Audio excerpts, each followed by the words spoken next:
How's everybody? Hey, Matt Preston, what's up, man? How's it going?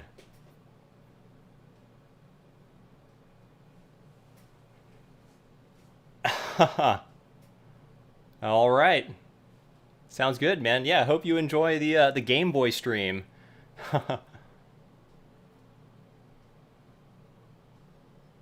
Hey, can you guys hear the music at all or I don't think it's I don't think it's coming up.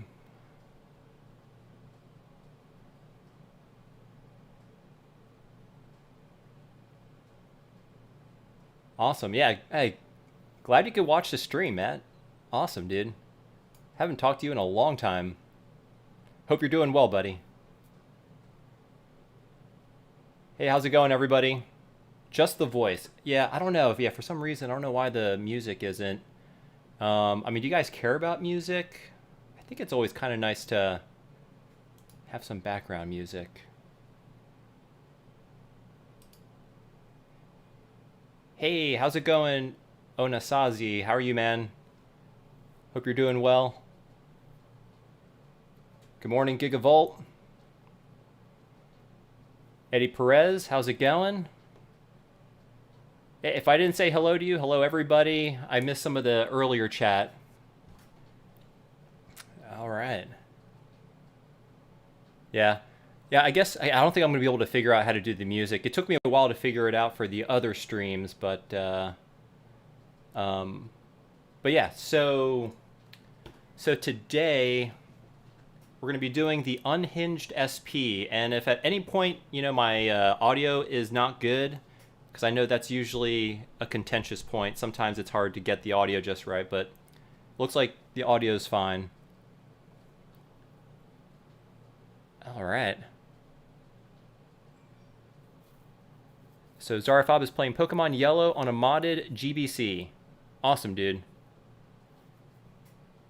All right, so this is actually for a friend of mine, and let me switch up the camera for y'all.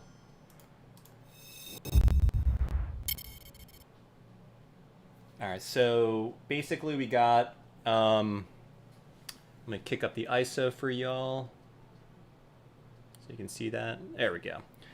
So this is a normal SP.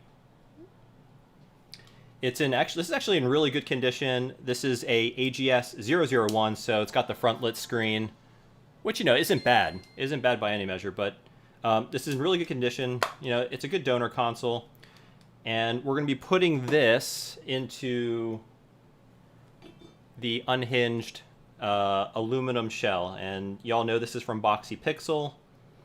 So I put a link to it in the description, and also got a IPS kit. I believe this is the one chip. Actually, let me double check. I forget, but this is from Retro Game Repair Shop. They got a bunch of kits. So yeah, this looks like it's the one chip.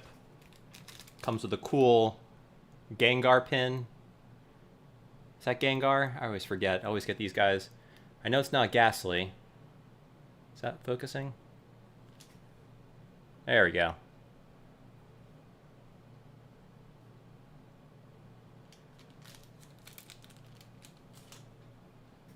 All right. So, yeah. So we got the IPS kit from Retro Game Repair Shop. We got a very nice looking, like Robo said, really nice, sorry, Matthew Preston said, a really nice red SP. So this is going to be kind of fun. And, you guys can ask questions. I know, a lot of people have a lot of the, a lot of questions about this build because, it's not super conventional. I mean, there are some intricacies, but yeah, feel free to ask any questions along the way, and I will do my absolute best to answer. Again, it's hard for me to kind of do this as well as the chat at the same time. So if I do miss your comment or your question, just kind of keep asking it, and I'll do my best to address it. So cool. And I do have, and I highly recommend you always, even though maybe my videos are good as like a reference, but sometimes as time goes by, new revisions of these shells are manufactured, and there's slight variations that may not match my video. So I always recommend that you go to the Boxy Pixel website and check out his assembly guides, because they tend to be the most up to date. And actually, speaking of which, I'm looking at his guide, and it's in revision D. So this has had several other revisions beforehand. So let me see here if I can answer some questions. So Robson Costa says, hello, I'm from Brazil. These modifications are very good. Too bad they are expensive for sure. And I'm sure, to maybe get this shipped is, especially, kind of during this time, during the pandemic, it's been probably a little bit more expensive to ship these things. So, and then Mahonebone 87, do you have any prototypes or custom mods of your own that you're thinking of making? Love your channel. Hey, thanks, man. Actually, yes, there is a sort of a secret mod that I'm working on with some good friends of mine. So, and I'm hoping to show that sometime soon. And I'm actually really excited to share it with y'all, but it's gonna be a pretty cool mod. And hopefully you guys all like it. And it will be a unique mod to, me and my friends who were making it. So it'll be kind of something that you've probably sort of seen before, and I probably alluded to it in my other videos, but definitely stay tuned for that. Hopefully sooner rather than later. But okay, so let's get started with this build here. So first things first. All right, I'm just going through here. There's some warnings. Oh, yes. Sometimes I forget to mention this in the videos. But so Boxy Pixel, basically, when you use any of his kits, I'm pretty sure it's all of them, they all ship with their own screws. So first, don't reuse the original screws from your disassembled Game Boy console. Secondly, when you're fastening these and you're tightening them, you don't really want to tighten them too much. Just a little bit, so they're not going to come out. But there's a balance, because basically, I want to say these are steel, and this is aluminum. And aluminum is a very, very soft metal. So you can very easily strip the threads on your shell. So yeah, definitely be careful of that. And I'll be mentioning that as well. And it's also in big, bold red letters on Boxy Pixel's instructions. So let me see if I missed anything in chat here. What's my favorite GBA game? I would say Metroid Zero Mission is probably my favorite. I can play that over and over again. So, all right. So let's start disassembling this. Actually, let me go to refer to the instructions. Okay, actually here, some new rules here for fasteners. Ensure that they are the correct size Phillips drive. Okay. Use my installation guide as a guiding point for recommendations for given locations. Right, so this kit actually comes with two sets of different screws. Basically, there's some sort of flush mounted ones and some kind of button top ones. So basically, one will actually stick out, and one is sort of supposed to be flush. When you fully fasten it, it'll be flush with the surface. And there are certain points where you use one and not the other. Yeah, Matthew. Yeah, Zero Mission. It's I mean, actually, most of the Metroids, they have that sort of sci-fi horror element. I think very akin to like the movie Alien is sort of, I think, what they were going for. For all parts, ensure that parts are fully seated. Okay. Yep. When starting a screw, yes, always good. Oh, and that's another good tip. When you're screwing things, always go counterclockwise until you feel a kick or a little click, and then what happens, that means like the threads are kind of aligned, and you can go ahead and start fastening. So again, I'll probably be going over these as we do the build. So I'm just reading them to make sure I'm reading the instructions to make sure I don't miss anything. Okay, I think we're good. All right, so here he's saying before assembly, let me zoom in here for y'all. So he's saying before assembly, the A and B button and the D-pad may have some, I guess, burrs. But you know, these actually feel pretty good. And you know what? We're gonna test fit the buttons and see if anything snags. If nothing snags, then I don't think we need to do anything. But I think he does sometimes recommend maybe sanding a little bit the surface. So another thing with the Boxy Pixel shell is you do have to use his aluminum buttons, mainly because they're specially designed. As you'll see, they're actually quite a bit thicker than a normal SP button, and that's because to compensate basically for this negative space. So in an SP, you know, this isn't flat. It's kind of like a lightning bolt sort of shape, right? But in the Unhinged SP, this is flat. And basically, if you were to continue the screen all the way down, there's that negative space, and basically the thickness of this button accounts for that negative space, which is why you can't use the original SP buttons and you have to use his. So,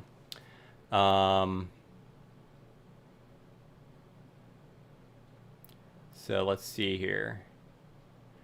Yup. Yeah, no, it's got a good soundtrack, Metroid Zero Mission.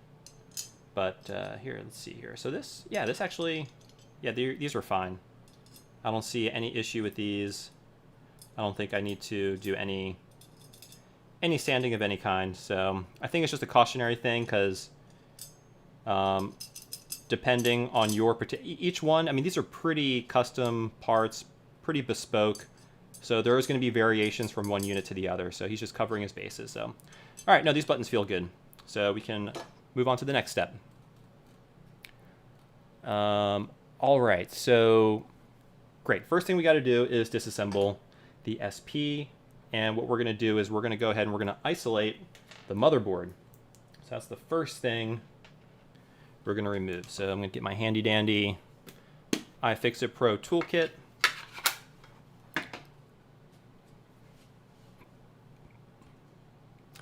And we're going to disassemble this. So another caveat, I'm sure a lot of you know this, but these screws are, I usually say Phillips in my video because most people know what a Phillips bit is. They're actually what's called JIS, which is Japanese Industry Standard. And the JIS is an organization in Japan that standardizes a lot of like the engineering and manufacturing things or scientific things. And one of them happens to be fasteners. So the JIS bit is a little bit different from a Phillips bit. So there is one JIS that holds, and I mean, and this could actually be Phillips. I'm not entirely certain, but I'm pretty sure it's JIS since this console is manufactured in, well, China, but it's Japanese design. Okay, so we got an aftermarket battery in here, which don't have to worry about. Ooh, excuse me.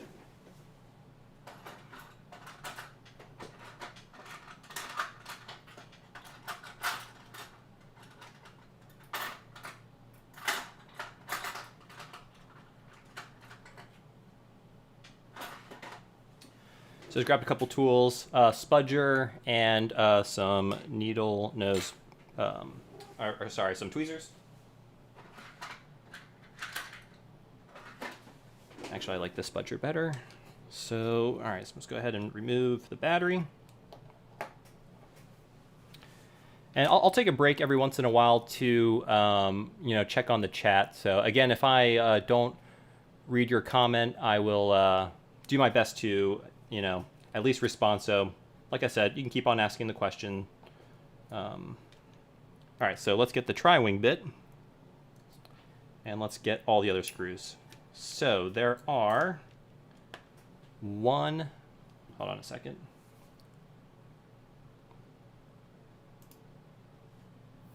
Oh, hey, someone subscribed. Thank you for subscribing. Let me see if I can see who did that. I just missed it. Yeah, I apologize if I missed, let me see, how do I go back? There's got to be a way. Well, whoever subscribed, thank you so much. It really means a lot, and I do appreciate it. So, okay, so we got 1, 2, 3, 4, and then one more screw Oh, here we go. All. Oh wow, the screen's so small. I apologize here. Probably help to have just the stream up so I can see it.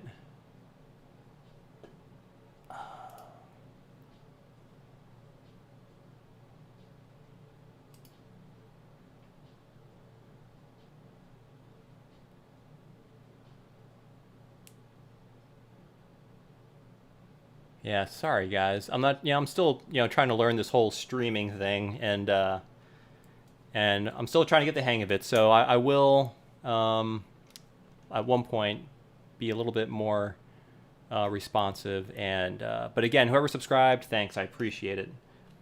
All right, so we're gonna go ahead and remove the 4 screws in each corner. And you really don't need to remember where these are coming from because we are not going to be reusing them. So we're going to be using basically the included screws that came with the Boxy Pixel Unhinged SP kit. And that's one of the really nice things about his kit is typically it comes with 1, maybe 2 types of screws, unless you get the Joy-Con kit. His Joy-Con kit has quite a few different screws, but typically it's just 1. And that makes installation very easy because you only need to worry about 1 screw. All right, so and then there's 1 more screw here in the battery compartment. Okay. All right, so with that, oh sorry, and then there's 1 more right up here at the cartridge slot. So, okay. So we got all of the exterior screws removed, and we should be able to just lift this out. Okay.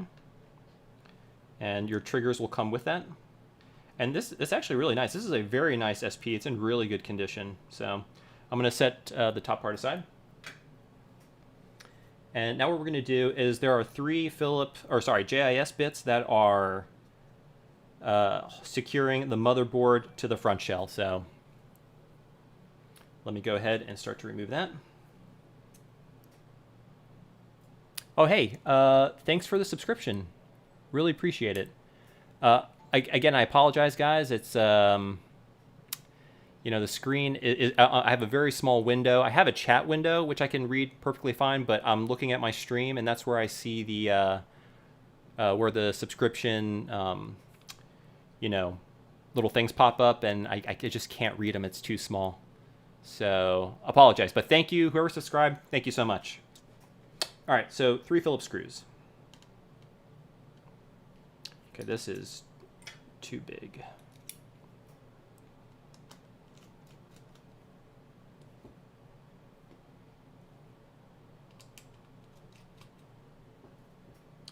All right, so 2 and then 1 more. And you're going to want to be very careful here because the ribbon cable is still attached and you don't want to just yank it.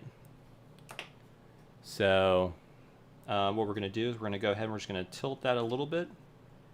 And I'm not sure if you're going to be able to see that. My lens is zoomed in as much as possible, but this is where the spudger comes in handy. And if I block the view, I apologize, but I'm just going to basically release the bails. There's 2 bails, 1 on each side, and then that is that, and it comes out. Easy peasy. So, and actually, you don't really need to disassemble the SP beyond this because we really don't need anything else from that. All we need is this. Oh, you will need to take the membranes. So we're going to reuse the membranes. You will be reusing the speaker.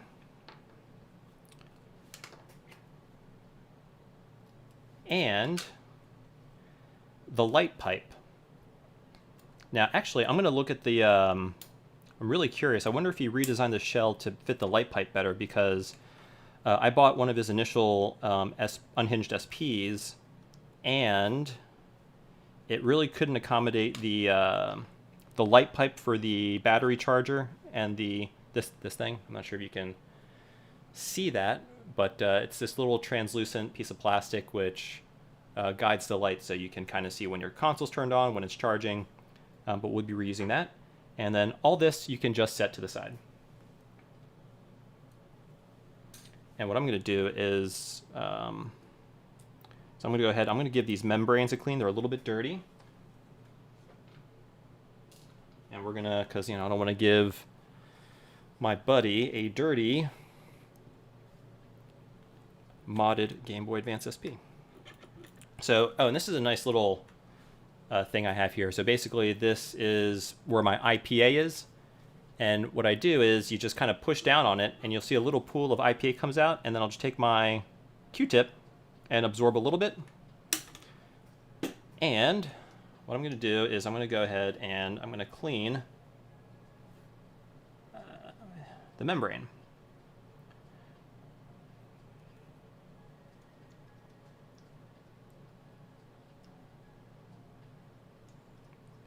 Okay, that's one.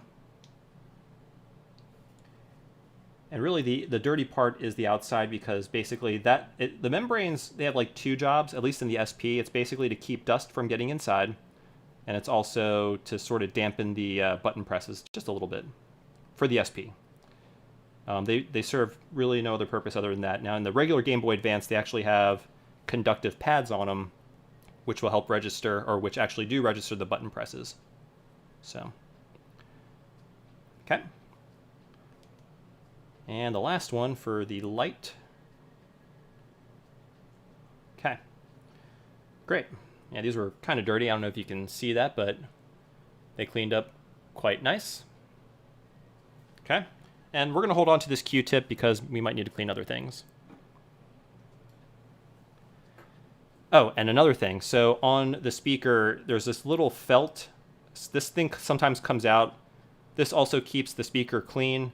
So you want to make sure that this little piece of cloth, don't lose that. It's nice to have. You don't need it, but it is nice for the installation. Okay. So I'm putting all the parts I'm going to be reusing over here. Put my spudger over there, and then put my tweezers over there. Another thing, you always want to keep a clean workstation. You know, you want to keep everything organized. Okay. All right, so now we can follow the steps. Let me see if I can address chat here. So I do apologize if I missed anything. If you're just joining in, thanks for coming to the stream, and I'm going to do my best to kind of, respond to everybody. But sometimes it's going to be hard because I do want to finish this, and I do have work tomorrow, so I definitely want to at the latest 9:30. So hopefully we can finish this tonight, which I assume we will be able to. But with talking with you guys, making sure you can see what's going on. It's probably going to take a little bit longer than it usually would. Okay. So Randy Steele finished my Boxy Pixel build a month or so ago after some issues. For me, the clean amp mod was necessary, and the wire management was total hell. Yeah, I agree. That the one thing with these Boxy Pixel, actually not most of the kits, but at least for this one, because we're going to be basically putting everything in here. We're going to be putting the 3.5mm headphone jack. We're going to be putting in USB-C charging, and we're going to be putting in the 1700 milliamp battery from Boxy Pixel. So basically, we're going to be dealing with somewhat of a rat's nest of wires. But there is a way to kind of keep things nice and tidy, and we're going to do our best to do that. Okay. So the instructions, and this is actually a new step. I didn't notice this when I did my build, but it's asking us to go ahead and trim the connector pins here that are soldered, trim them down. So I guess they don't contact, or maybe they get out of the way of something. But let's see here. It says trim the solder joints from the connectors to ensure they do not cut your ribbon cable later during assembly. Okay, so we're just going to go ahead and we're going to trim these. And for that, we'll be using some flush cutters. And what I like to do, I'm wearing glasses, so it's okay. But when I trim these, I like to put my, my finger on top just so these metal pieces don't go flying everywhere. So I just kind of stick my finger on top. And I'm just trimming these down. And really, it's not about the length. It's about maybe making them so they're a little bit dull. That was a big piece. And let's trim this one here. And trim that There. Okay. So, you guys are probably not going to be able to see that, but these pins have been trimmed. Let me actually go ahead and... So yeah, there we go. So they're trimmed, but it's going to be hard for you guys to see. Another little hack to keep the, your workstation nice and tidy, I'll keep that out, is, and I'm more cognizant of this because when I make my videos, I at least want to make the surface look a little bit clean. But if there's any dust, if I'm like filing something, you just take a piece of tape, and especially on this like silicone mat, it's just easy to just kind of, rub the tape on top, and it just gets rid of all the dust in the area. And then you can just kind of fold it over, and it traps all the dust. Then you got a clean surface. And just little tricks of the trade. Yeah, if you're, oh, hey, see ya, Matt.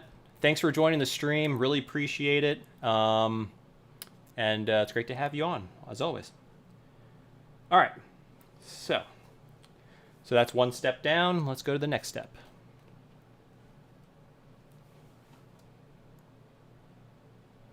So the next step is saying to test the IPS screen.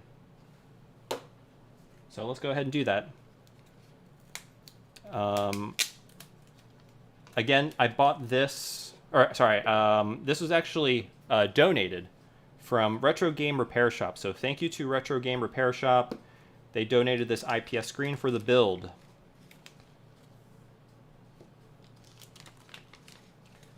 Okay. Yeah, so this particular one actually is not the funny playing one. I think this is what they call the one chip, which it's very similar to the funny playing. But the one thing I like about these kits is they come pre-laminated, so the actual screen lens is already installed. Sometimes I know that's not the case, but in this one it is. All right, so let's give it a testaroo.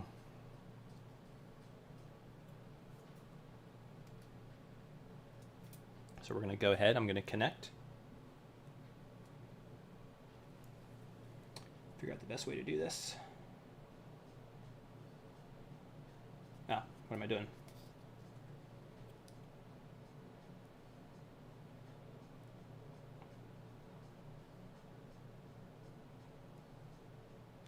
Okay, so that's connected now.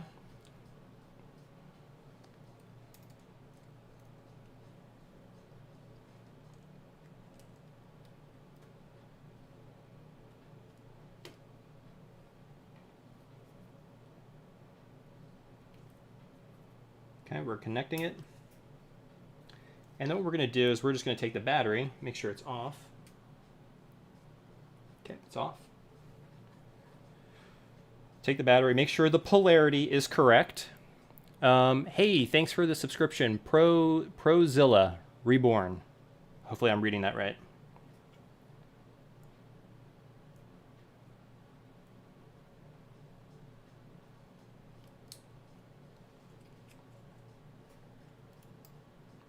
All right, so as you can see, the screen is working. It's got a sticker on top, so, but screen's working, so, okay, test complete.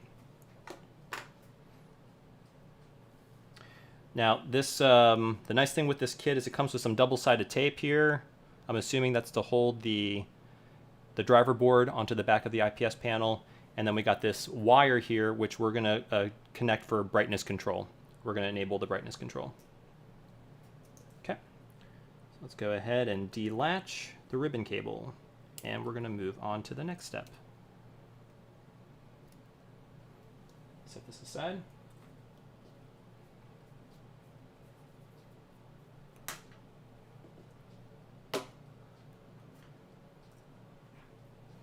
All right. Next step. Ah, yes. So one thing that's kind of would be nice to have. So in Boxy Pixel's instruction, he actually has a jig to basically suspend the shell above the table surface so that you can install all the buttons and the membranes easily. I don't have one. He has a custom one, probably 3D printed. But right now we're going to lay basically the buttons in.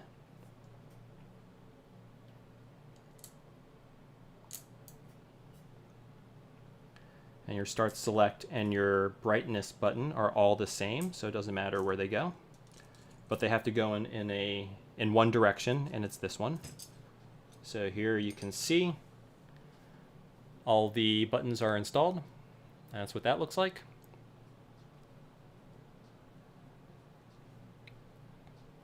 And again, if I miss your question, guys, I'm just scanning to see if I see. I'm a newbie here. What's IPA? Oh, so Solo Des Ruiz. So IPA is isopropyl alcohol. Oh yeah, so someone answered it. Basically, it's a solvent, a light solvent, and it evaporates very, very quickly. Doesn't leave a residue. It disinfects. So yeah, it's good for cleaning. Now you want to be careful because sometimes, depending on what surface you use it on, it could actually damage the surface. Most of the stuff we're dealing with here, metal, plastics, it should be mostly fine. But like if you're trying to clean like a label for a game, you probably will remove the ink, and that's no good. So, oh hey, Will Kamek, this is the only channel I'm sub to that I can never remember the name of when I'm looking for it. See, I would have thought Macho Nacho would have been easy to remember. It rhymes. It's kind of unusual, but anyway. Okay, so we're laying the surface down. Note, if you can raise the front and leave room for the buttons to drop in, it'll make installation easier. So what I'm going to do is I'm going to actually put my spudger here to gently lift up the surface, and that'll allow the buttons to kind of drop. Oh, actually, oh, that stinks. I should have printed one. So Boxy Pixel actually submitted, he open sourced the jig for this to make installation easier. I should have did that before the stream. Oh well. You live and you learn. Okay, so now what we're going to do is we're going to install the speaker. Okay, remember, make sure your cloth, your little protective cloth, your dust, cloth, I guess is what you want to call it. Actually, mine just fell off. Okay. So just drop that in first, and then drop the speaker. Make sure you guys can see this. Put this in the center. And go ahead and drop the speaker in. Install the membranes.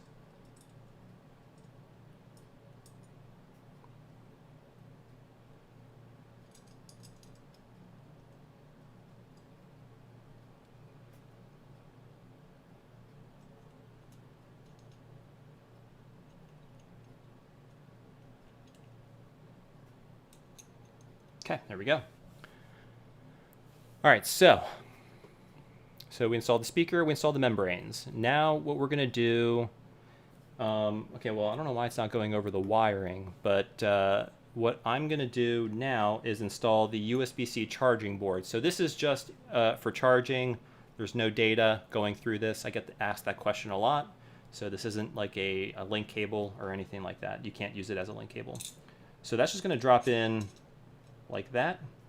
Oh, this is interesting. There we go. So it's going to go in just like that. And what we're going to do is I'm going to use double-sided tape to hold that in. And let me actually move forward in the instructions to see. Okay, well, what we're going to do is we're going to actually do some soldering first. So let me heat up the iron. And I'm going to get some wire.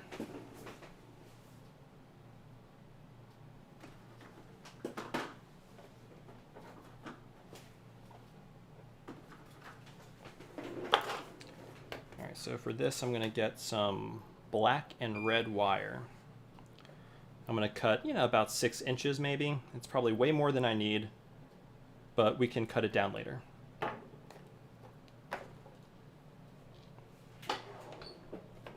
Get your wire trimmers. We're going to trim these and we're going to pre-tin. Oops. Pre-tin the wires. Very simple to do.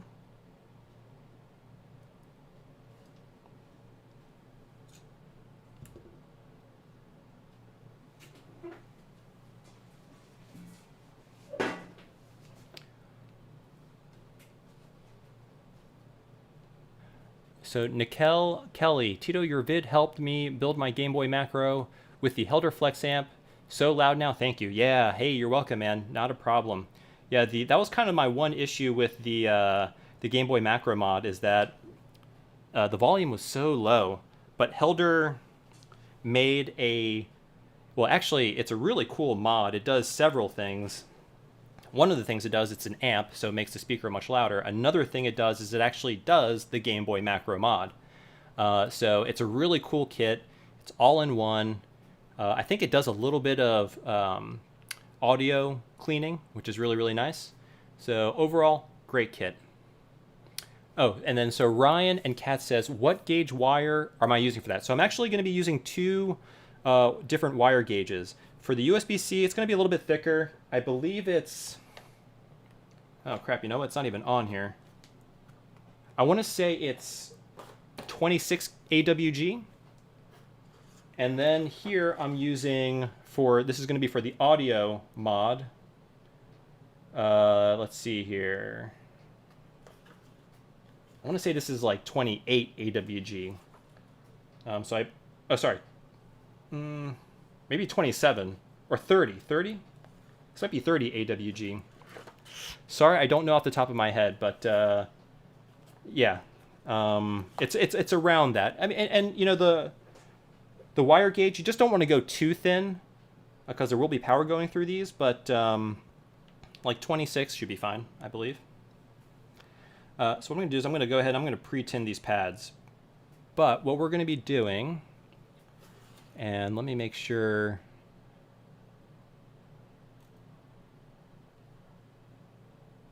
Oh, actually, okay, so we're not even going to these pads here. Ooh, sorry, you can't even see that. So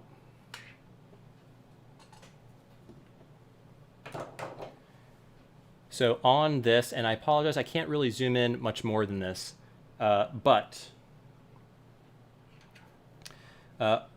so here is sort of the USB-C connector. Above that, you got 4. We're not using any of those. On either side of the USB-C connector, we got pads. Those are the ones we're going to be using. So I'm just going to go ahead, I'm going to pre-tin that. Let my iron heat up. Okay.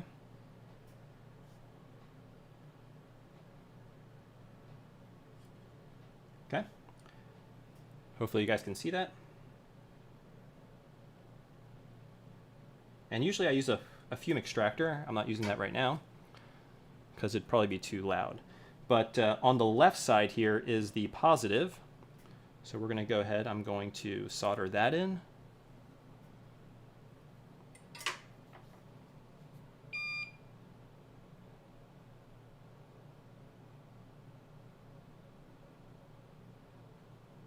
Okay, that's one side. And I'm going to go ahead and solder the other.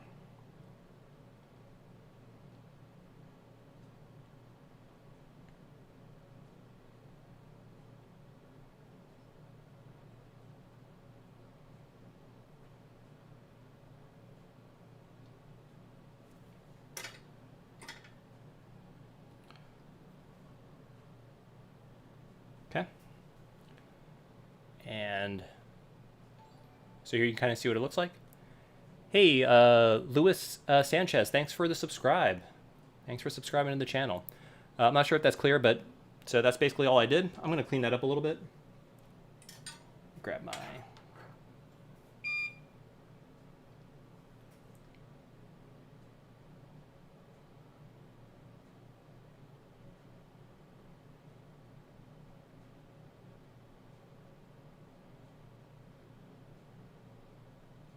Much better.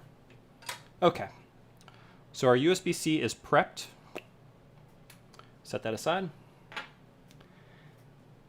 Okay.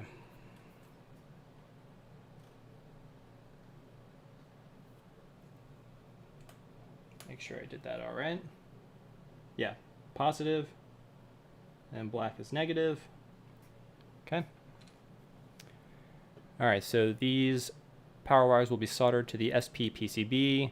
The positive will go to the SP power connector. The second from the right. Okay, so, and then here's a diagram. So I'm not going to solder that just yet. But we're gonna have to solder to this. Let me move forward in the instructions. Oh, yeah. So, all right. Let me see if I can go on the chat here. How's it going, everybody? Everybody just coming in. How are you? Hope you're doing well. Just installing the Unhinged SP. We're still pretty early on, so plenty more to go.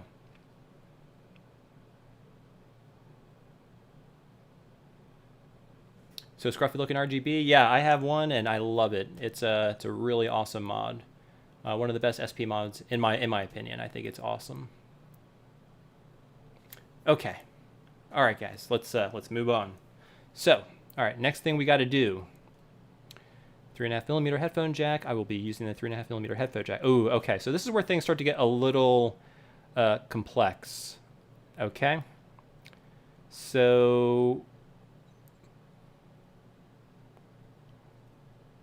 Oh, wow. Okay, here. So what we're going to need to do.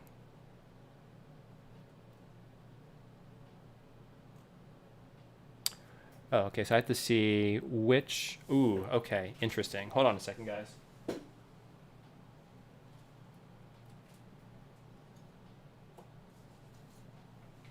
I have to see which model headphone jack I used. So I bought.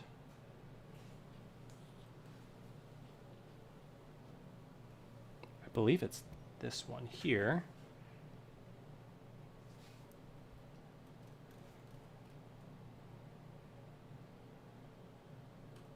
Yes, okay. So what I'm going to do is I'm going to pre-tin and wire the headphone jack. And I'm going to use several different colors for this. So I'm going to use blue, maybe white, yellow, and green. And that's just to keep myself organized and to keep track of where the wires are going. Again, I'm going to probably cut ample wire, more than I need.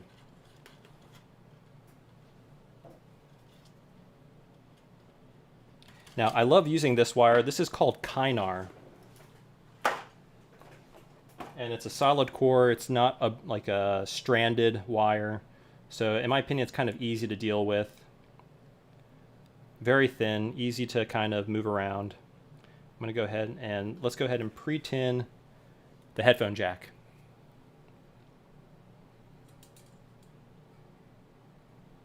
And what I'm going to do...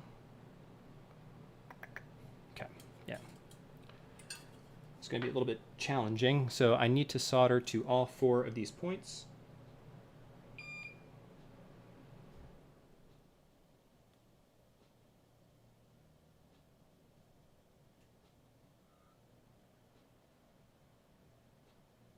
Okay. Those have all been pre-tinned. And it doesn't matter where, each of these colors go. They can go anywhere.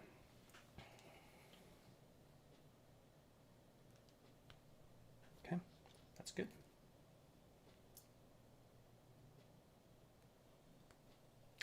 And actually, you know what I'm going to do is I'm actually going to solder to the motherboard first. That's probably easier. Because soldering to these pads are much larger, and I can kind of cut the wires all the same length once they've been soldered to the motherboard. And that'll become apparent. But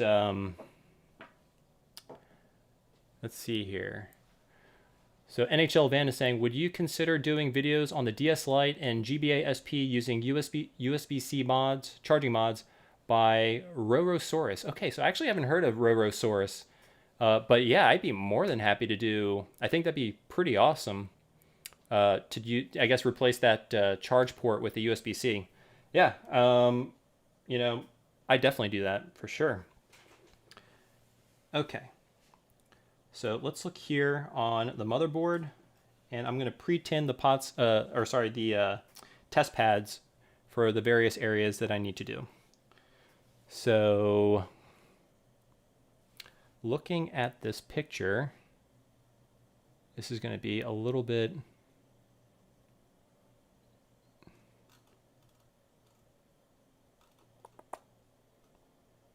All right, let's see here. Okay, so this picture is a little bit hard to see.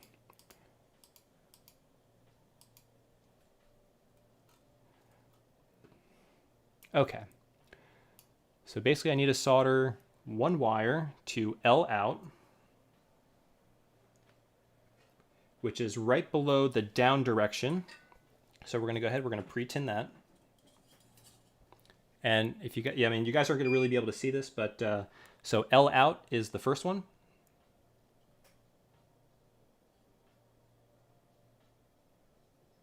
Okay, pre-tinned L out. And then we're going to pre-tin R out, okay, which is right over, yeah, it's right over here.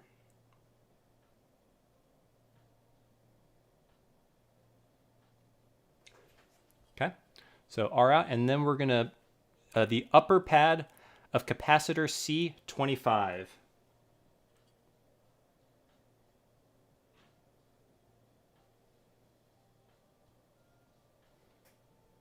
Oh, you know what? His model looks a little bit different from mine.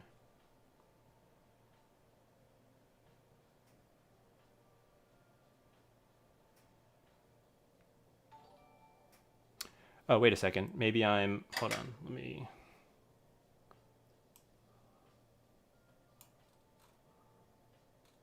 No, no. Capacitor C25.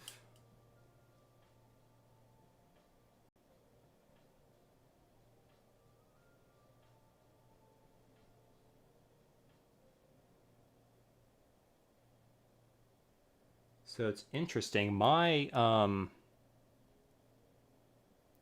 SP looks a little bit different from his.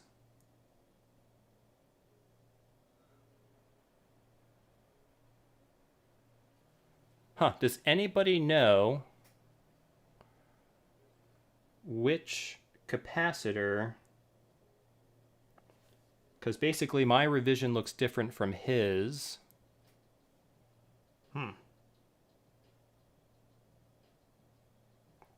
Let me actually scroll down a little bit, zoom out.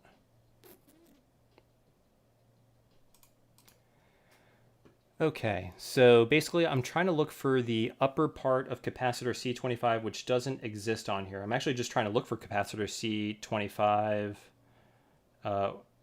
which apparently is in the total other side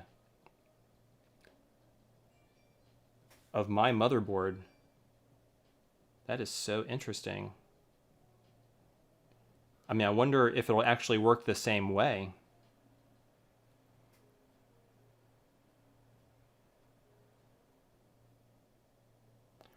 Okay, that's C28, C36, 38, 37. Where is C28?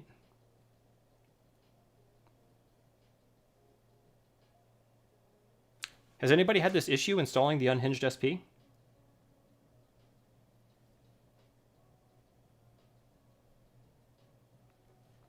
Or has anybody in the stream installed the Unhinged SP with the audio jack?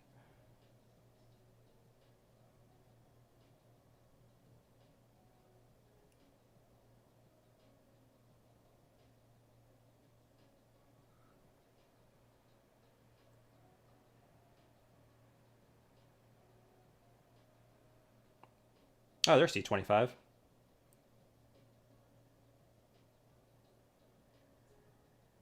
Yeah, I wonder if C25 is doing the same. It's because it's in a totally different location. Is anybody?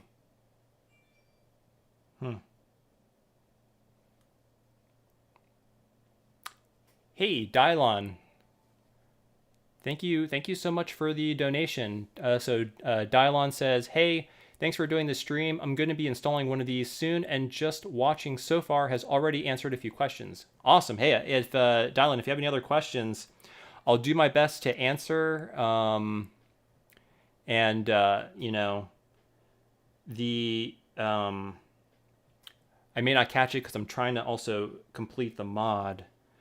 But let's see here. So our Fortius, or maybe Radius, is saying C25 or 28. You know, I don't even see a 28. There's really no capacitors over here. Hey, Jim Harrington. Thank you so much. Jim says, sometimes that cap is on the opposite side of the board. It will still work though. Okay, good. Awesome. I think this might even be, you know what? Let me read the instructions a little bit better. I might have missed that. Let's see here. Oh, okay. Note. So Jim Harrington, thank you so much. Okay, there is a note here. I totally missed it because I've been zoomed in on the motherboard. The note says there is another version of the GBA SP motherboard where C25 is on the opposite side of the board near the power switch. Yes, it is right by the power switch. It's right over there. So it's I don't know, you guys will not be able to see it, but there's a group of 4 capacitors, and it's right there, C25. All right, well, let's solder a wire there. Thank you for that. Very good. I should have read the instructions. That's why you always read the instructions, guys.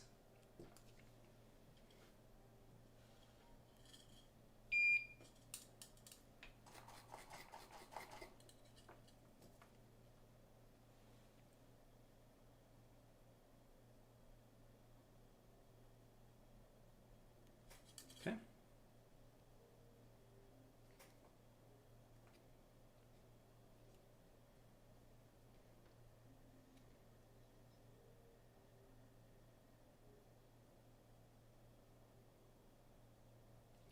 Okay, so that's soldered on there. Now, I will say, guys, some of the capacitors, or actually some of the resistors, a lot of the components on these motherboards are extremely, extremely tiny.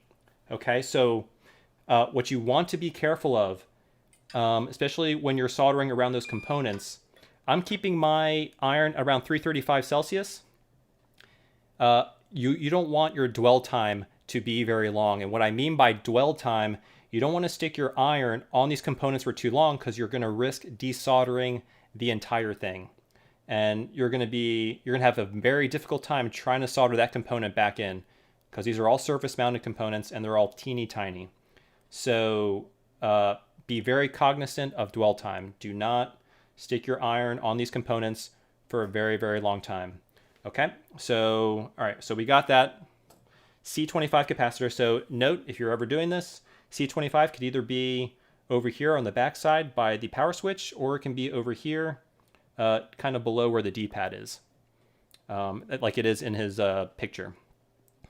Great, okay, so, and the only other place where we got to solder a wire is up here onto this connector. It's the second pin from the left. So let's go ahead and pre-solder the second pin from the left.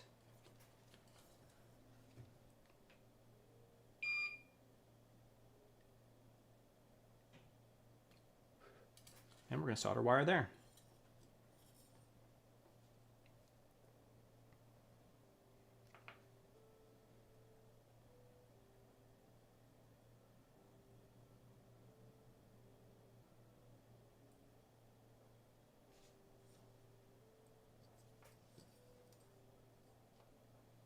Looks pretty good. Just going to clean it up a little bit.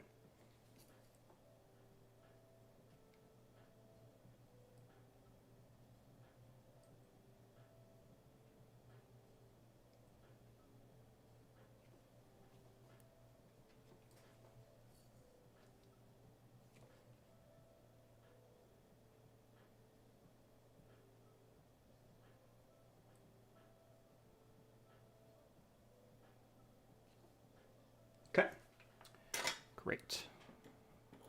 Let's clean it up so I can check my work.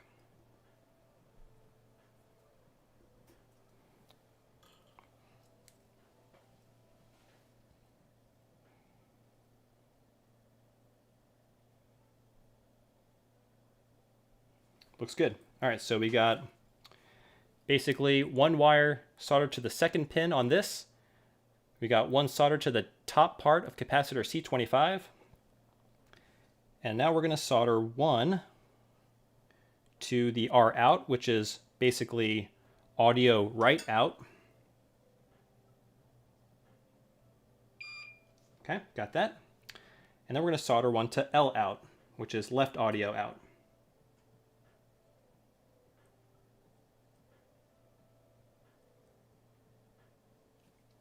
Okay, there we go. So we got those wires nicely soldered there. Yeah, that's as far as I could zoom in.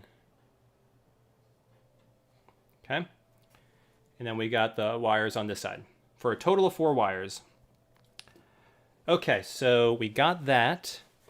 And I'm not going to solder it to the audio jack just yet because I want to cut these down to size.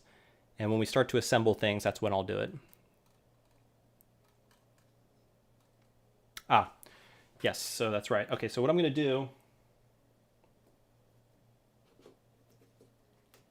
So right now we're just basically putting in all of our wires because, you know, that's kind of the tough part. So I'm going to basically take this wire, which was included in the IPS kit.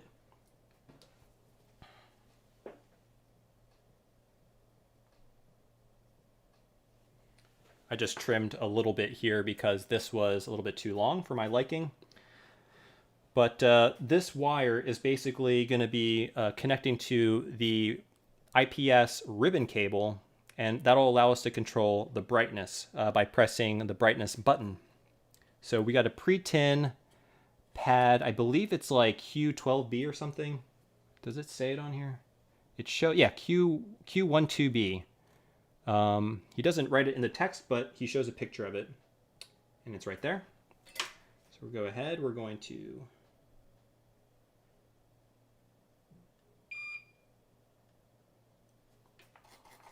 sometimes the solder doesn't want to stick, and what you might need to do is sometimes there's like a layer of varnish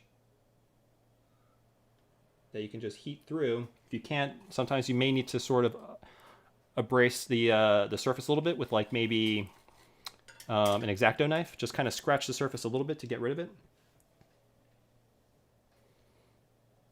And I lost the wire. This is why you keep a clean space so you can find everything. Here's it's over here. All right, so we're going to go ahead. We're going to solder that in.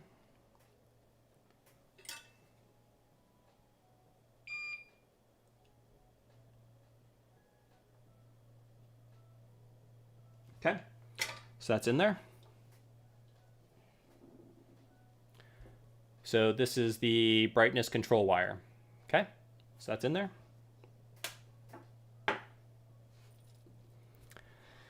All right, moving along. All right, so now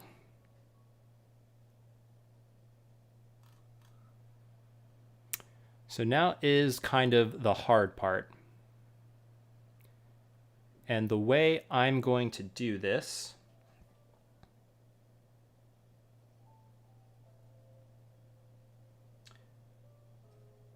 okay, we're going to basically grab here.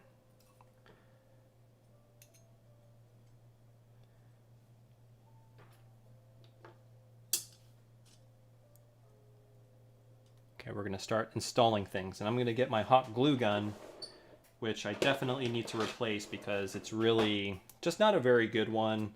I think I got it at Target, literally, I think for $5. It's not very sturdy, it's very small, which is actually kind of dangerous. Actually, let me go ahead, let me do this. Can I plug it back here? No. Go ahead, plug it over here.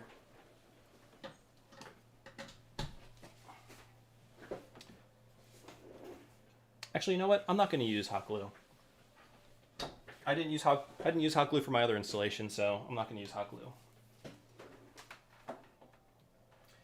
So what I'm going to use is 2 different types of double-sided tape. Okay. And if I remember correctly, all right, so this is kind of a thicker, I think it's called VHB double-sided tape, and I'm going to use that for the audio jack. Reason being is you can't use thick double-sided tape for this, otherwise your SP won't close. So, yeah, I think what I did. Yeah, so basically, and then I have this very thin double-sided tape here, which is actually really sticky. It's called permanent double-sided tape. take a little bit of that, about the length of this.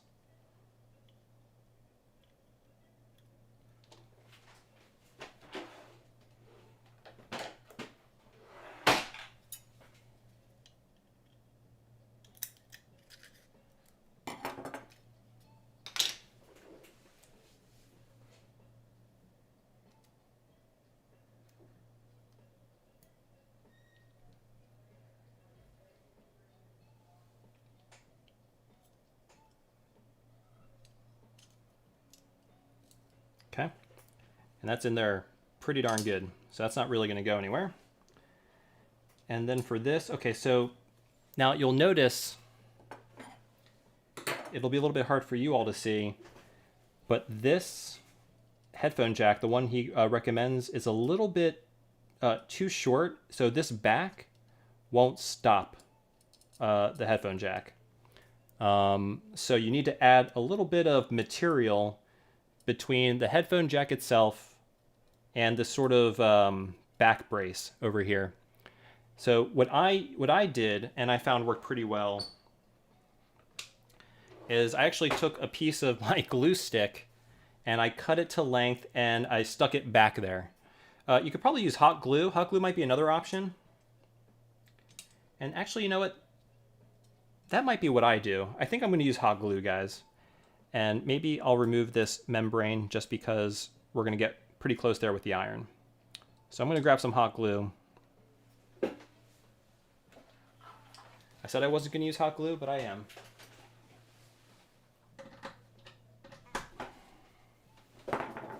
So we'll let the hot glue gun heat up and I can talk to chat. So, all right. So again, I apologize if I missed anybody's question. Does anybody have any questions so far about the installation, about maybe another mod? Let's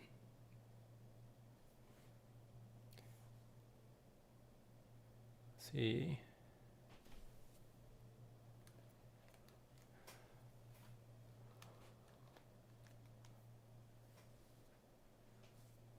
So Jim Harrington is going to, I guess, is an artist and wants to draw some of his designs on a GBA shell. I think Retro Modding has a service where they can do that for you. I think if you give them a picture, they can actually put it on a shell for you.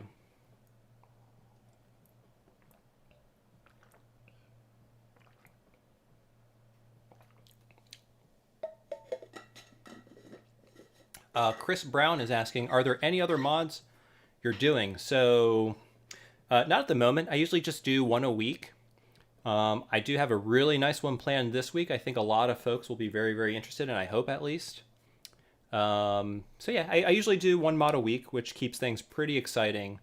You know, before the channel, I definitely wouldn't do as many mods as I'm doing right now. So it's actually kind of fun every week. I have a mod that I'm looking forward to doing, so...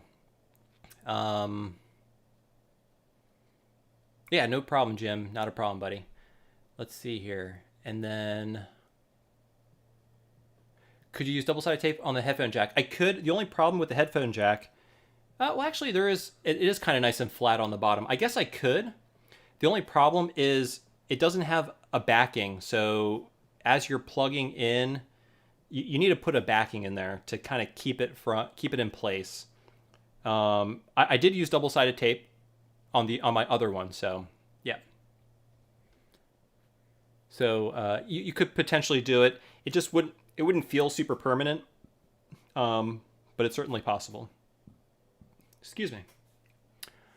So Adam, hi Tito, really nice streaming setup. Do you do your editing on the computer in the background? Yep, that's where I do all the videos you see. Is edited right there on that computer. So, well, you can't really see the computer. Computer's below the desk, but those are my two monitors. And then Will Karnick is saying, Macho, you are awesome. I enjoy all your videos. I bet it's a lot of work. Hey, Will, that means a lot, buddy. It is a lot of work, but, you know, I have a lot of fun doing it, so I don't mind. And, you know, I kind of say this all the time, but I find editing the video almost as fun or even more fun than doing the mod. So So yeah, I appreciate it, man. Are there any SNES mods you would recommend? So I actually haven't done any SNES mods on the channel. I ordered something that I will be doing on the SNES. Hopefully it comes in soon. So I will be doing an SNES mod in the future. So stay tuned.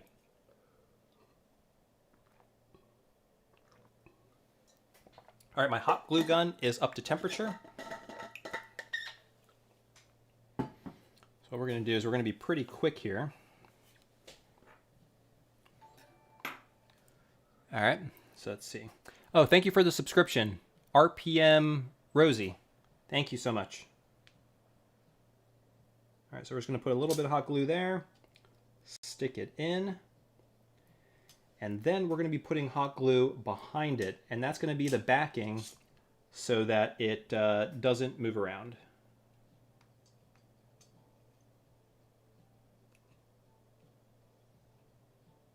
There we go. And the nice thing with hot glue, you see all this stringy mess, but it cleans up very, very nicely. Or easily, I should say. All right, so that's all we need that for. So I'm going to unplug it.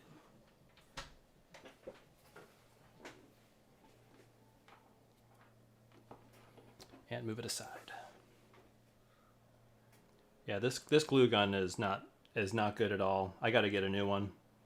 If anybody has a recommendation for like a good quality glue gun or a good quality brand of glue gun, I am open, because this is a stringy mess. It makes a huge mess.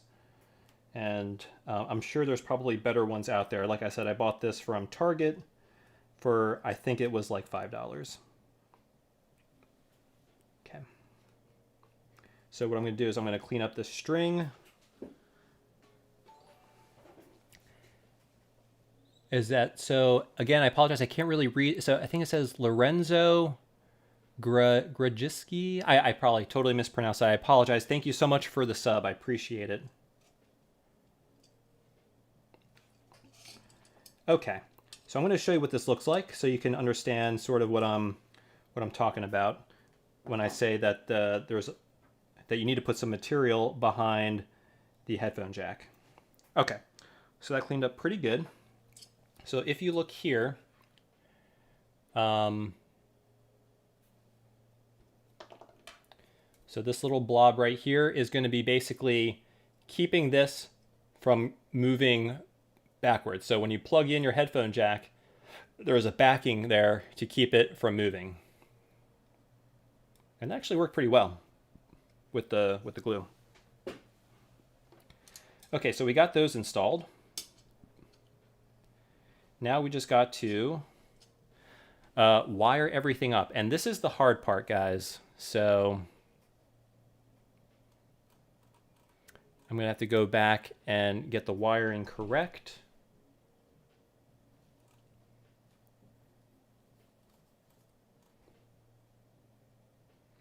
Okay, so, and sometimes it helps to have a piece of note paper.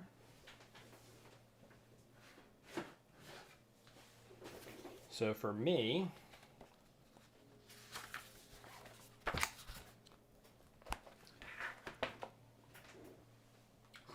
what I'm going to be writing down is what each of these colors are. So R out is yellow. So we got, probably can't see me writing that. And I'll have to take some time here in a moment to clean my desk. It's starting to get a little bit messy. So we got R out, L out. We got the C25 one, and then we got pin 2. Okay, so those are, and R out is yellow. L out is white.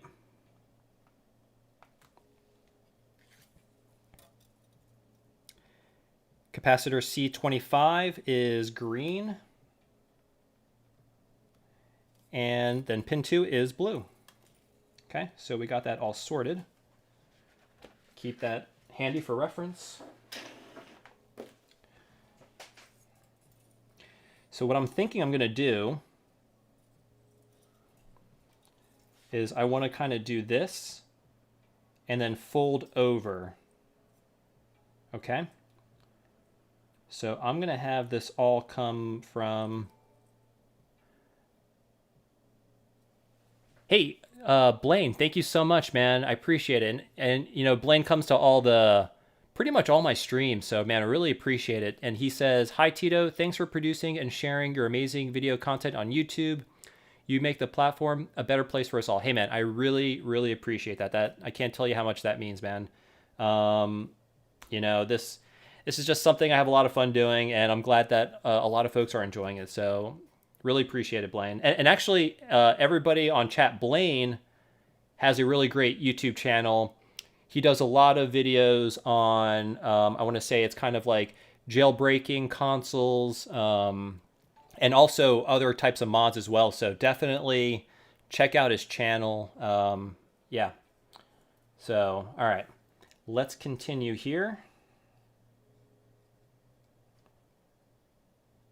So I'm trying to figure out how I want to route this wire. I'm trying to remember how I did it in my video. Let me see where he does it in his photos. That might help me out a little bit. So it looks like he routes it.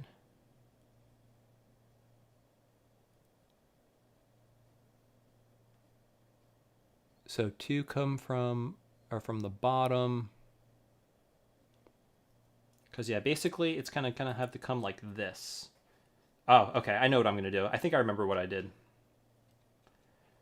So I'm going to, and what we're going to do is we're going to kind of make this really nice. So we're going to try and do some wire management here. And that's another nice thing about the Kynar wire. It sort of keeps its shape. So the nice thing, I'm not sure if you guys actually can't see this. Let me move this up a little bit. So what I'm doing, guys, is I'm sort of managing these wires. So these two wires need to come over here so I can solder it to that. And let me see here. How do I want to do this? Actually, you know what I'm going to do? Okay. Here's a little hint for you guys. And I'm just kind of figuring this out right now. But what you can do... All right, so if you, I'm just going to disconnect my driver board from the IPS panel. Okay. And what I'm going to do is I'm going to go ahead and I'm going to already install. Oh, and actually, you know what? So that's a really good point. So I'm just kind of figuring this stuff out as I go, guys, and that's sort of how these mods go. But I'm grabbing some Kapton tape here. And this was in the instructions, not the tape part, but in the instructions, it said to basically, you need to be careful with these contacts here. They're very, very sharp. And he actually trimmed them. If some of you missed that in the oh, you know what? There's some, I think a screw. Does a screw go there? So I'm gonna have to cut this in half. So what I'm gonna do, guys, is I'm gonna put a piece of Kapton tape basically just to kind of cover these sharper areas.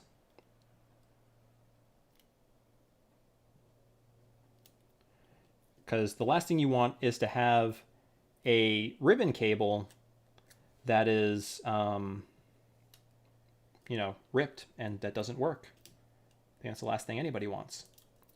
So what I did here, guys, is I put some Kapton tape on the pins.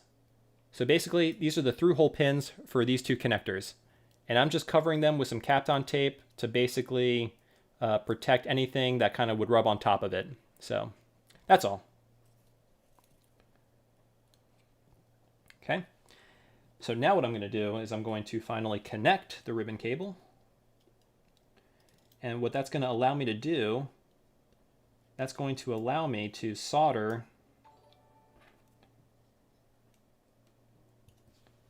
So as you can see here,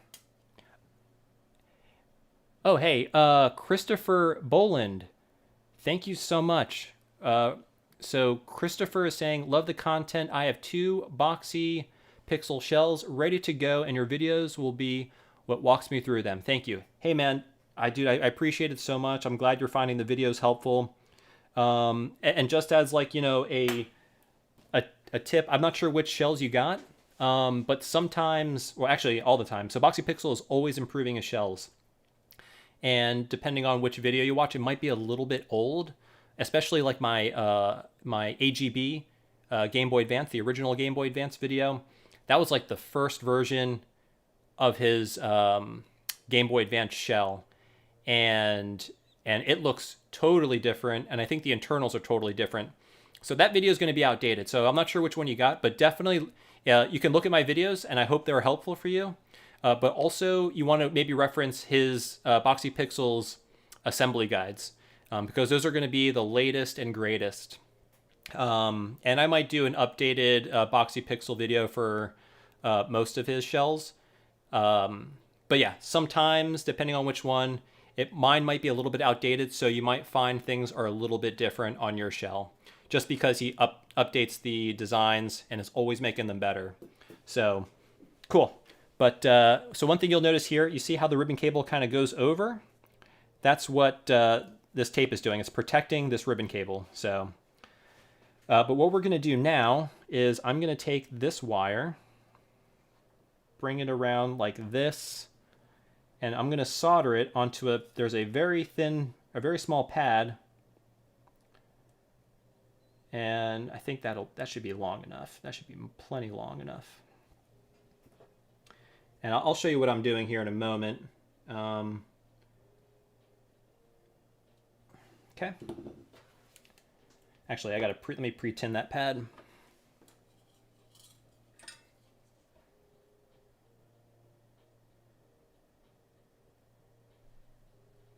So what I need to get is one of those cameras like Voltar has. He has a really nice like camera that zooms in really, really, really close, and he gets amazing shots. And you know, you guys can actually see what I'm doing. It's, you know, it's kind of hard for you guys to see what I'm doing right now, and I apologize for that. All right, so let me grab my tweezers.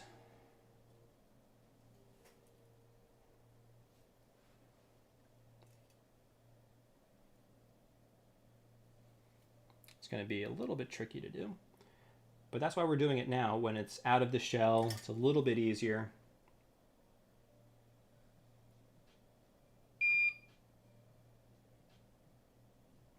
Perfect. Okay. So I'm going to bring this up so you can see what I did. Okay. So basically, I wired this red wire here, if that focuses, here we go. It goes from Q12B, Q12B, all the way to this pad right at the very edge here of this ribbon cable. And what that enables you to do is to press that button right there, which is the brightness button, and cycle through the different brightnesses. So, hey, Ludley Netto, dude, thank you so much. He writes, amazing video as always. Can't wait for my Boxy Pixel to arrive. Thank you, or thanks for the helpful tutorials. Hey man, you're welcome. I'm glad you find the videos helpful. You know, that always makes me super, super happy that people are actually using my videos to help them do these installations. So good luck on your install. And if you ever have any questions, if you write a comment, I'll try to respond. I try to respond to as many as I can. But the channel is getting to a point where it's hard for me to reply to everybody. So I do my best. But yeah. So, but if you have any questions now, Ludley, feel free to ask. So, so let's see here. Oh, so John D 759 says his eyes are still sharp and can focus on those tiny little things on the board. Any good magnifying? Oh yeah, sorry. I mean, magnifying monitors. I don't know. I'm actually still in the market for one because I'm going to be doing the, and I want to get a nice lens for this. I'm hoping I can get a lens for maybe my my cameras here, because I'm going to be doing the N64 digital mod, and you have to do some pretty fine soldering. And I already did the DC digital, which is the Dreamcast HDMI mod. I did the PS1 digital mod, and And it's hard for me to like get really close angles because, you know, to kind of really magnify what I'm doing, I have to put the camera so close, but then the camera's so close, it's blocking what I'm doing. So I need a camera that can like stay a distance away, but can like really zoom in. So if anybody has a recommendation for like a zoom lens for a DSLR, you know, to kind of really magnify for soldering, I am all ears. Oh, and then Daft Ward says, was there ever a follow-up video to the Thick Boy SP? So Daft Ward, I'm happy you asked that. There hasn't been, but some very, very exciting things are going to be coming out for the Thick Boy SP. And we got a couple subscribers. Again, guys, thank you so much for subscribing. I really, really appreciate it. Oh, yeah, Chris Brown. So Tronics Fix has a cam like what you need. He does. Yeah, so he actually... So I think the one he has, it actually takes up a lot of space. So that's kind of one of my concerns. I want something that doesn't, because I live in a very small kind of apartment. So I'm very space conscious. So if I could just get like a lens for like my camera up here, that'd be the best. But I think his is an actual like legit soldering camera. But yeah.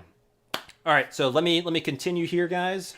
What time is it? So, oh, plenty of time. We got 2 hours. We're going to finish this, guys. And then, you know, maybe if we finish early, we can chat a little bit.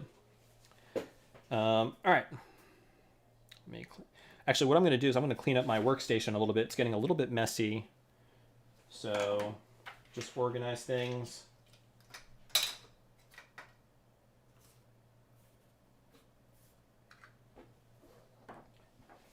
Ooh, throw this away.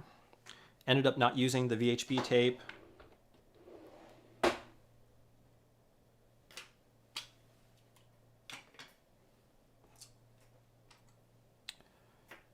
Okay, I think that's good enough. Okay. Hey, red face sausage. Thank you so much. Okay, and red face sausage writes, one of the best channels on YouTube. Hey man, I really appreciate that. That means the world to me, so thank you. And yeah, I just try to make videos that a lot of people, hopefully a lot of people enjoy. So cool.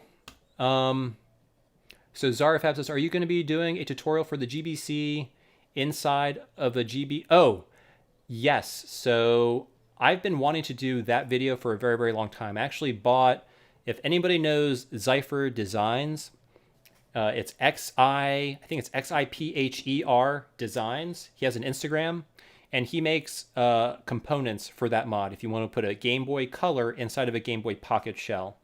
And I bought those, and they're sitting over there, and I need to do a video on that. It's just that there's so many other things that have been coming out, and I just, I kind of forgot about it, but I need to do that. But yeah, no, he's a super smart guy. He does some really, he's actually doing a very similar, he has a very similar shell design to this, except it's kind of like open source. He published the designs not too long ago. So if you have a 3D printer, you can actually print a unhinged kind of SP, except kind of with his own twist, and it's really, really awesome, and I'm excited to do that. And then Sir Amon says, hello Tito, love the videos. Did you have issues with responsive buttons after the build? No, actually. So with my this is my finished, this is the one I made my video on. Button response is perfect. You know, I love this. I use this. This is, well, if I use a GBA dedicated, this is the one. And we'll do a comparison after this build with this one. So, all right, let's get back to it. All right, so let me look at the instructions here. Okay, yeah, so we're going to start wiring this. So we wired that. So that's taken care of. Now we were going to do wire management. Okay, so this is where this build gets a little bit tricky, okay? Because now we're going to be juggling a ton of wires, and this all becomes a wire management game. And the key thing is, guys, just take your time. Don't get frustrated. It'll be okay. So what I'm doing here is I'm orienting the board like this, because we're going to basically flip it on like that. And yeah. So what I'm going to do, and I don't actually need this to be here, I'm going to do some wire management here on the front. And when I say wire management, I'm just going to use some tape, Kapton tape. And I'm going to tape these wires into places that because the last thing you want is a screw to be near a screw post. And when you start putting this thing together, the screw starts to eat away at the lining of your wire. And at that point, something's not going to work. So you want to make sure that these wires are out of the way of screw posts, buttons, membranes, and yeah. So taking the time to do that now will make the rest of the installation a lot easier. So what I'm doing here, and I'm going to show you a close-up in a moment, is I'm routing these headphone wires in such a way that they don't interfere with the button membranes or this speaker.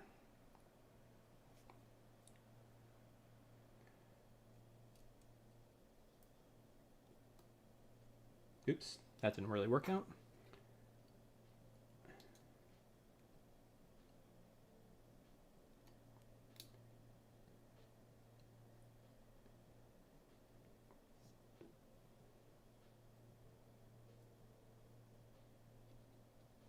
Okay, so we got a piece of tape there.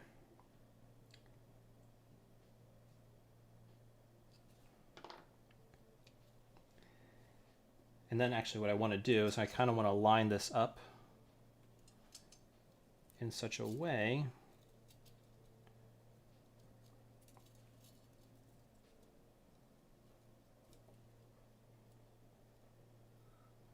kind of like that. Yeah, actually I think that's fine. Cut another piece of tape.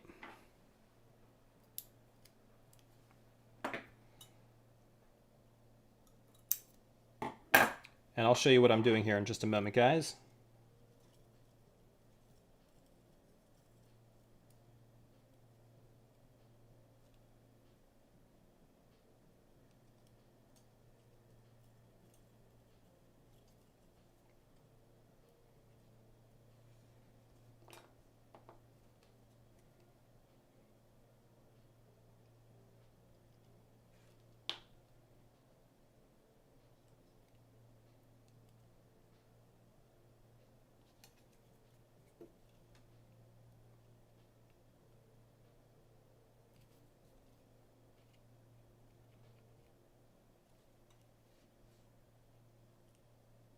Apologize for the silence. I'm just trying to, sometimes it's kind of hard to place the tape, you know, because it's, well, it's sticky, obviously, and it doesn't always go where you want it to go.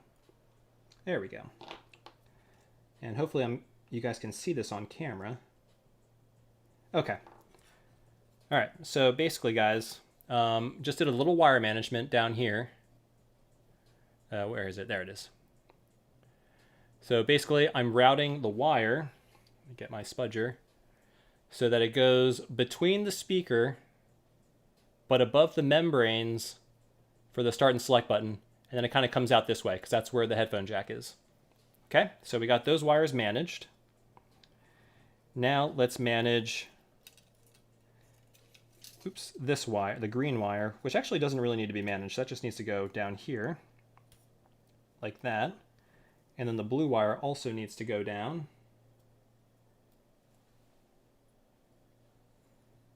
How we're going to do that? Actually, I think that's fine, just like that. Put a little tape down here. I think that should be okay.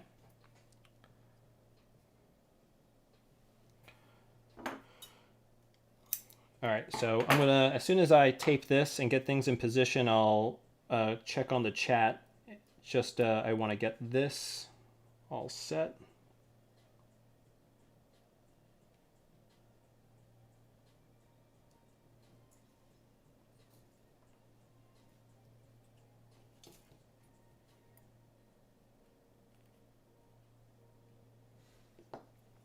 Great. So here you can see, not really managed, but just guiding the wires down. So I got the green wire down there, and the blue wire is kind of just going all the way down. And then all 4 of my audio wires are coming down to this location because we're going to be soldering it right here to the headphone jack. So you see how they kind of all just overlap? So now we're all set. So what I'm going to do is I'm going to cut all these, probably give myself some slack. I'm probably going to cut all these wires about this length right here. And we're going to solder each one. And as you can see, because I really can't see the other side, I kept note of what each color is going to. So that way I know which pins I need to solder to here. All right, so let's check up on the chat here, guys. All right, what did I miss? So the Invisible Man 85, hey Tito, how are you? Sorry if I don't stay. I have a circular, oh, you got a sunburn. All right, hey, sorry to hear that, man. Hey, appreciate you stopping by, but you know, you got to take care of yourself, man. All right. And then Michael Steffays says, I know Boxy Pixel recommends breaking in the buttons and the shell with a nail file, especially the brass ones. Did you have to do that? I didn't do that, honestly, and my buttons work perfect. What I think that's for, and you know, hopefully, you know, I don't know if Boxy Pixel or Nick at Boxy Pixel will ever see this, but what I think it is, you know, because these are kind of small batched, small batch productions of these shells, very specialized. I think there's probably some, you know, every so often you'll get one maybe that has a burr that you may need to file off. But all mine, this one, the one I built over there, they were all perfect, and I didn't have to do it. Which is why I tested the button first to see if there was any binding, and so far it was all good. So always check before you do the install, and but it's in the instructions to, you may need to sort of do a little bit of filing, but I didn't have to.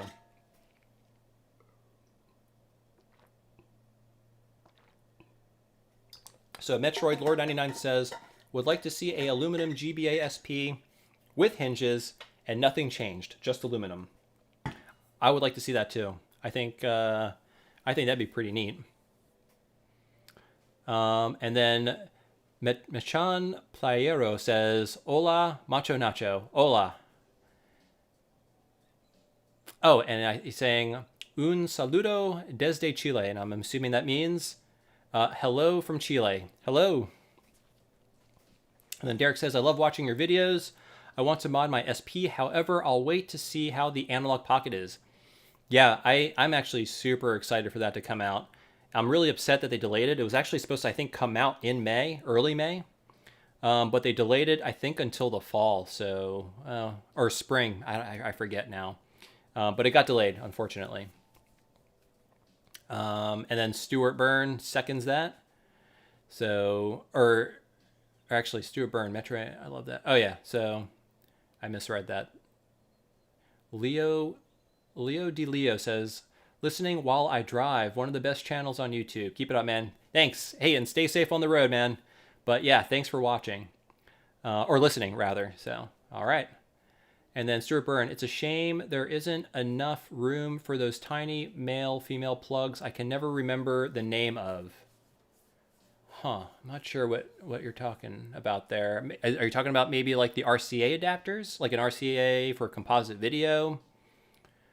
Male, female plugs. And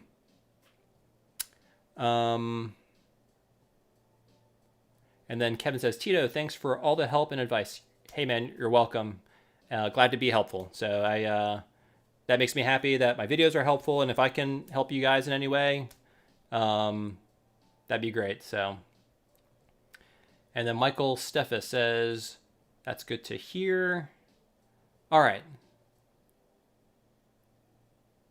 Oh, and Late Review says, will the audio cleanup mod fit in here as well? Yeah, actually, it should fit. Just, oh, you know what? Maybe not. No, it should fit. Because it sits right below. No, it sits right above the cartridge slot.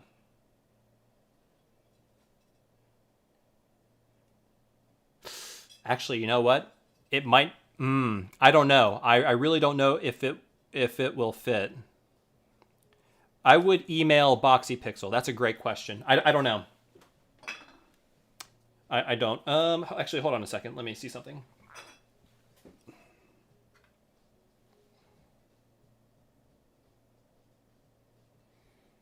I mean, I don't see why it wouldn't fit. I mean, Boxy Pixel kept the design of this pretty much like pretty similar. So, yeah, I don't know. Good question though. All right. Let's continue doing this. So, oh hey, Luca, thank you for the subscription.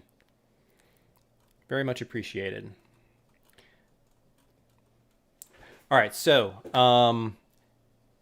L out. Can you guys see? Yeah, you guys are gonna have trouble seeing this, but let me cut these first, and I'm gonna basically trim these. Give myself a little bit of slack. So as you can see, I cut these wires way too long, but I'm gonna hold on to these because you never know when you can use wire, and you know, let's try to save the planet, not be wasteful, right? So here we go. And then let me go ahead and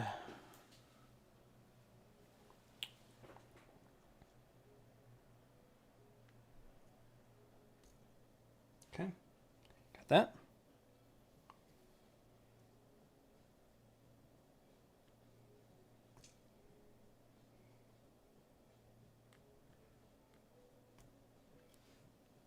Oh, and actually I got another tip for everybody when we get to it, but I will show you how I wired the power, or the USB-C rather.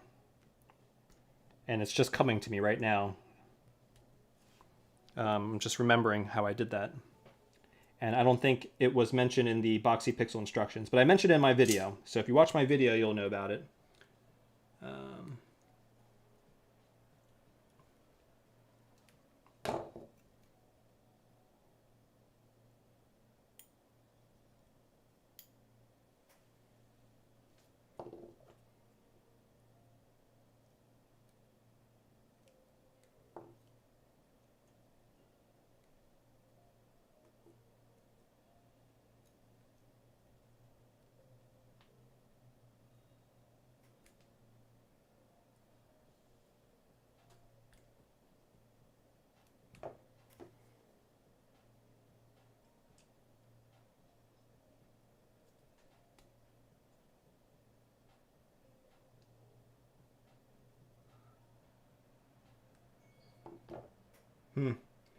So these wires are pretty thin, and I'm having a hard time. Here we go. Okay, so I stripped that wire. Okay, so all these wires have been stripped, and we're ready to solder them. So now let's remember where each color goes. Clean up some of this hot glue. Okay. All right, so let's do the bottom left and work our way, our bottom right. So the bottom right is the second pin on the headphone jack, which is blue. So we're gonna solder blue. So let me just grab this and grab my, and if you notice guys, I took out my membrane, so I'm gonna be soldering pretty close. And the last thing you wanna do is melt your button membrane.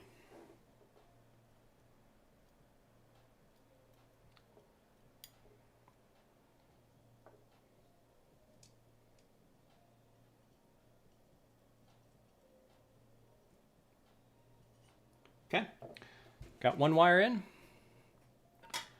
And then let's do the bottom left, which is the capacitor C25 wire that we wired. And that is the color green. So that's why, guys, you want to take notes. It's always good to have like a pad of paper when you're doing these mods, especially when you're trying to keep track of wires.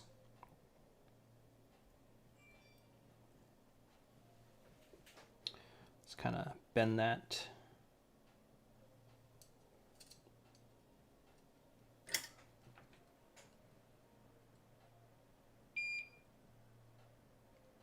Okay. Green wire is soldered. And then we're going to do, let's do top left, which is the R out. So that's your right audio, which is yellow in this case.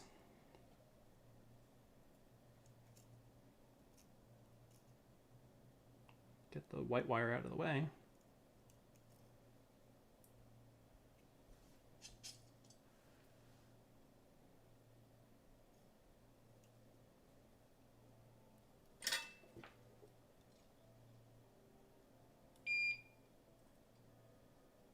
Okay. And then the last wire, well, goes to the only other place it can, which is the top right.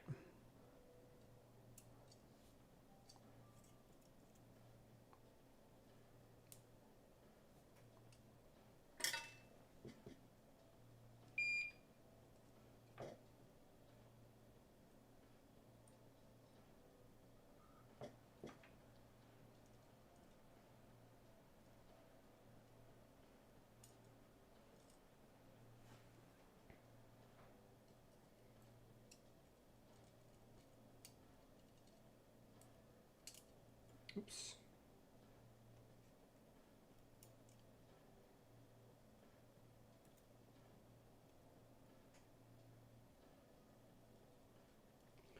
Sorry guys, just there we go. Okay, so we got all of our audio wires wired. So really the only things that are left is this, which is our power.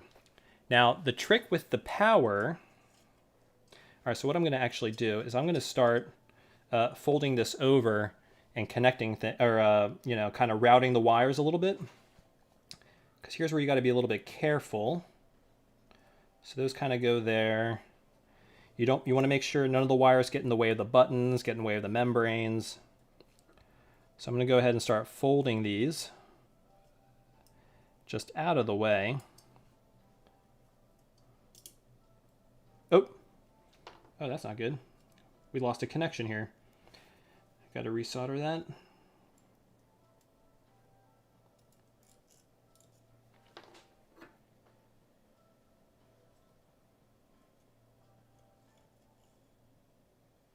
Actually, let me strip that some more. But so who on the chat already saw the PSP video, and what did you all think? And I'll read your responses here in a moment. Just got to solder this.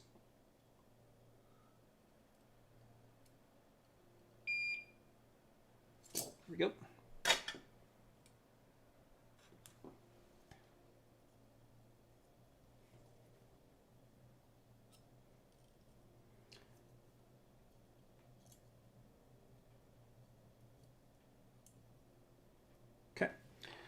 All right, so I'm going to put my membrane on. Okay, so now what we're going to do is we're going to go ahead and we're going to start to route. Why is this not going on? Okay, there we go. So I'm going to route these power wires kind of on this side of the D-pad. Okay.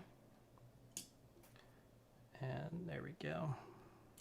Okay, so now they're going below the D-pad, below the membrane. And now I am going to fold this over very gently, like so. Make sure no wires are getting in the way. And what I'm going to do, here's the trick. Oh, you know what? Oh my gosh, almost forgot, guys. Ugh. That would have been a pain in the butt, my God, if we got everything. The light pipe. We got to install the light pipe.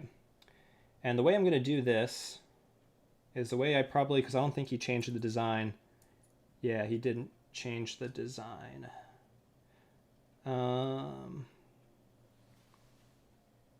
Did he? No. So what I'm going to do is kind of what I did. I mean, actually it kind of fits in there, not too badly. But I'm just going to use a little bit of hot glue to keep that in place.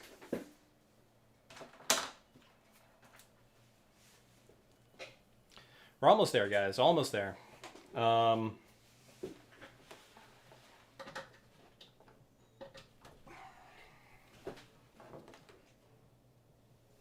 So while that's heating up, I can see what y'all thought of the PSP video. Let's see here. So Dylan says, I bought one of the PSP screens right away. I have a PSP 1000 that I've had since launch that I dropped after. After I had it for a couple of years. Wow. Okay, yeah. So, kind of like I said in the video, the 1000 is sort of my favorite. And I kind of like the first iteration of consoles because I sort of feel like manufacturers, they tend to over-engineer the first one because obviously they want it to be successful, they want it to be reliable. And the PSP 1000 is built like a tank. And the other cool thing about a lot of the consoles, not all of them, actually the one I modded wasn't, but my PSP that I bought probably maybe a year or a few months after it was released, they were made in Japan. A lot of the PSPs, 1000s, the original ones, were made in Japan. And so they're kind of built like tanks. They're heavy, which I kind of like. They're not kind of like the later ones. Usually, as they kind of iterate the revisions, like the 2000 model, the 3000 model, they're a little bit lighter. I think they're a little bit more flimsy. I feel like they are. They do have better screens, though. And their buttons feel a little bit better. Because there was a little bit of a flaw with the design for the original 1000 PSP, especially with the square button, I think, kind of had issues. I've never had problems with it, but I'm pretty delicate with my stuff. I try to take good care of everything. But yeah, so that's why I like the 1000 series, made in Japan, and they're built like tanks. They're hefty, very robust. And then Space Gun X says, Is there a speaker amp for mods for the... Oh, yeah. I did a whole video on speaker mods for the GBA. So there's really great... I mean, and, you know, the ones I like and the one I showed are the Helder ones. So I did a video of Helder's audio amps and sound cleaning amps. So there's a video on that you can watch. I think Retro 6 has some stuff too. But the nice thing with the Helder one is it's kind of like flat, and it's a little bit easier to install, which is always, for me, you know, if it's easy to install, I'm a fan of it.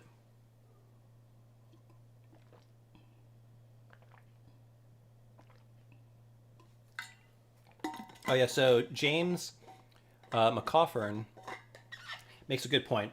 The biggest flaw of the original PSP 1000 is the ghosting. The screen had a really slow refresh rate. So, but the IPS panel, I think, for the most part, kind of fixed it. All right, so guys, we are, the gun is all heated up. Does it go like that, or does it go the other way?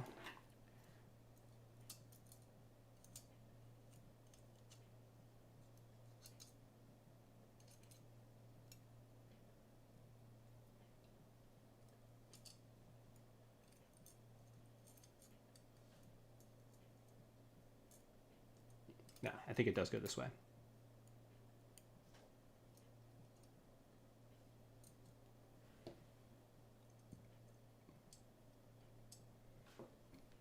What I'm going to do is I'm going to hold that down while I hot glue it.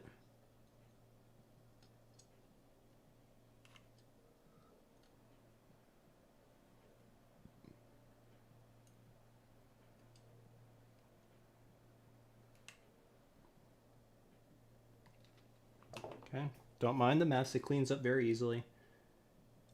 What I'm going to do, take that out. Okay. Let that cool down and set.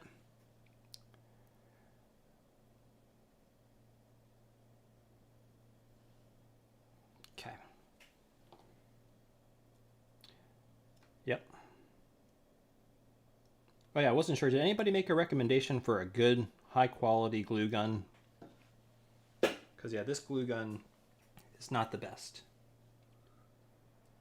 I mean, thankfully, it's easy to clean up the glue, the residual glue.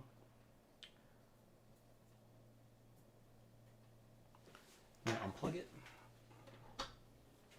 Put it over here.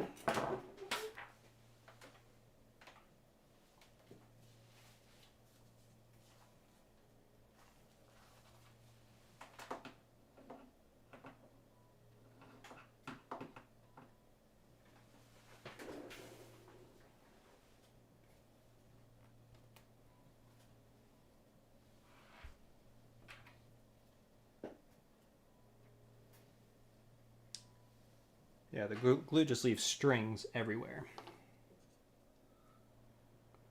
All right.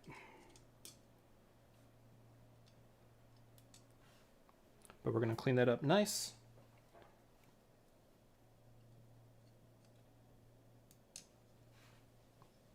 Perfect. And that's in there very solidly. Cut a little piece. Yeah, it would have been really cool if Boxy Pixel sort of designed that little cubby for the LED light pipe, like, you know, so it would fit. I mean, I understand it's, you know, you can't have everything, but I mean, at least he even had the cutout there, so I can't complain too much. Okay, now let's finally go ahead and start to install this. And the trick that I keep on alluding to is you take your power and you feed it through this top hole. You'll see it here in a moment. I just need to, you know. This is the part that's tough to cut. You're juggling all these wires. Oh, crap. All right, hold on a second. And then you got to be cognizant of your membranes, the speaker. It's a lot to keep track of. So you want to make sure that these wires are routed onto the right side of the D-pad.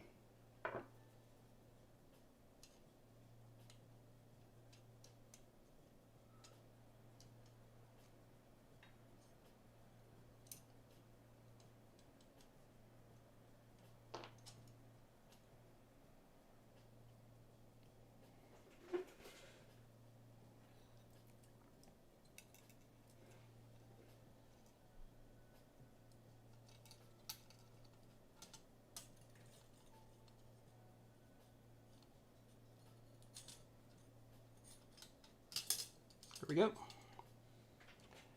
Okay, and just make sure everything is lining up okay. Nothing's getting pinched. All the membranes look good. Membranes look good. Everything looks pretty. Oop. Okay, so here you see the yellow wire. You don't want that to go over the screw post. Let's make sure that gets out of the way. There we go, guys. Okay, so I think we're in pretty good shape here. We can't. I might actually temporarily screw down the. I'm gonna take one of the screws, so just to hold the PCB down. I'm gonna kind of feel if the buttons are okay. Oh, here. Oops. So we are having some wire management issues here.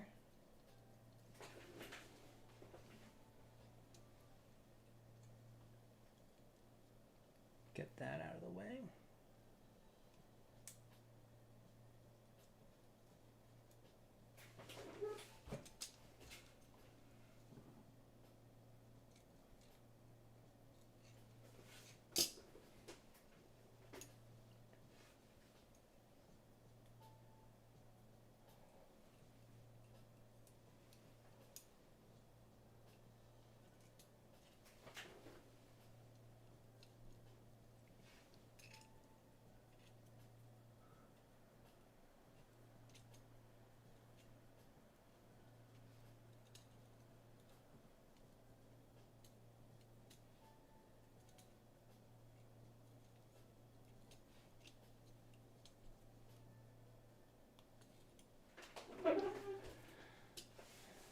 I'm going to lift this up so I can see.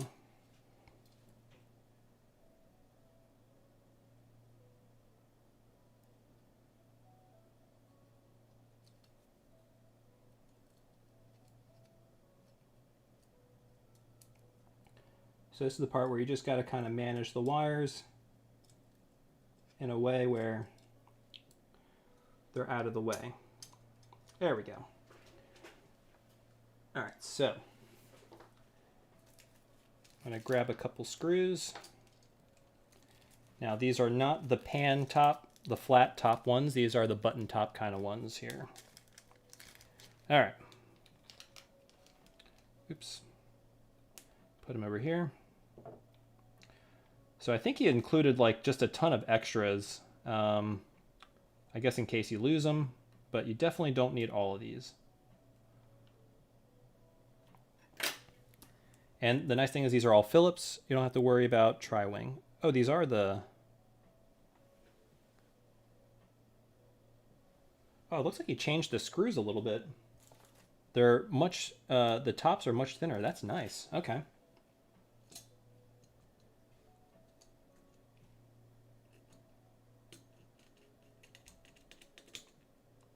Now the one thing I'm doing here is what you do is you you go counterclockwise first, and then you go clockwise once you feel it click. All right. So now that that's in there, I'm going to feel the buttons. The buttons feel perfect. And thank you for subscribing, Raul. Appreciate it. So buttons feel good. Great. And now I'm going to basically wire the power. All right, so the way we do that, let me go back up. So we need to solder to ground, which I'm just going to do right there on the shielding of the connector. And then we got to go to pin 5, or the 5th pin from the right with the red wire. So what I'm going to do is I'm going to solder the red wire first, because that's going to be the more difficult one. So let me just actually get some tape.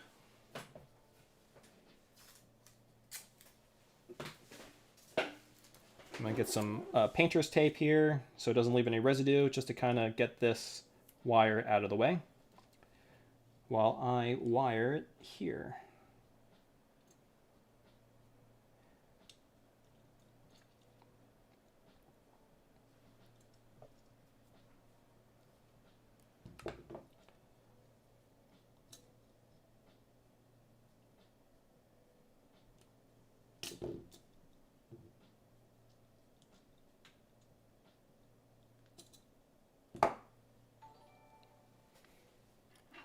Hey, thanks for the sub.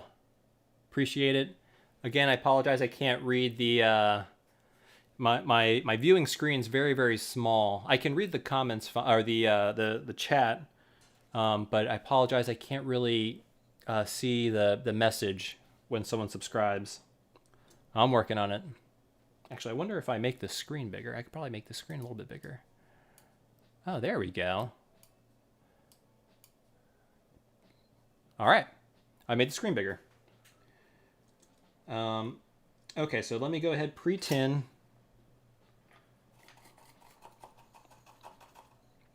This is pin number 5 here.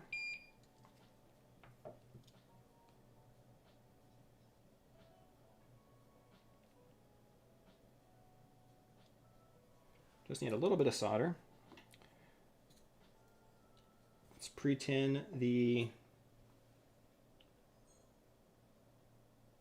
Okay, there we go.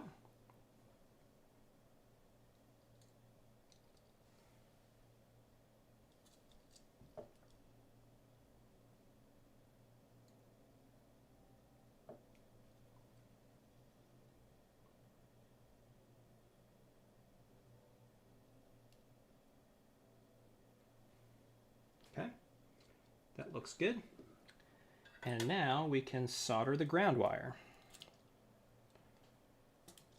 which we don't need too much, so I'm just going to cut it about that long.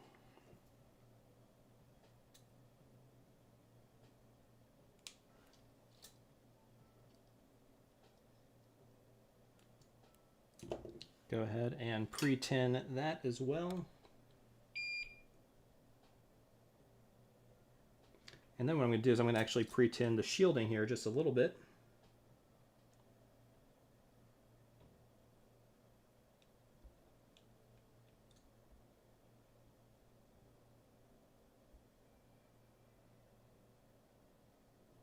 Okay.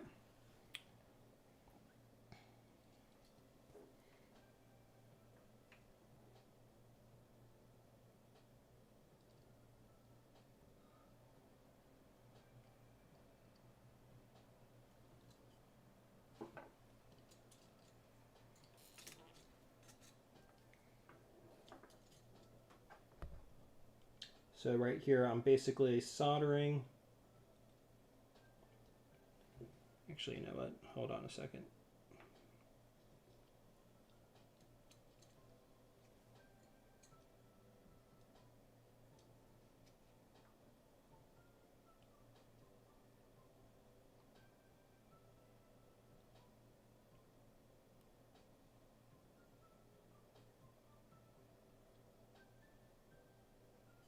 There we go. So basically you can see all the connections there. And let's see, focus. So basically we got the red wire on pin 5. You got the black wire on the housing, the connector housing, which is ground. And then you got the blue wire, which is audio, which is pin 2. So the second pin from the left. So those are all the connections onto there. And then what I'm going to do is I'm just going to kind of tuck these over. But I think these should be fine. I think the shell can still close with those like that. Let me just make sure.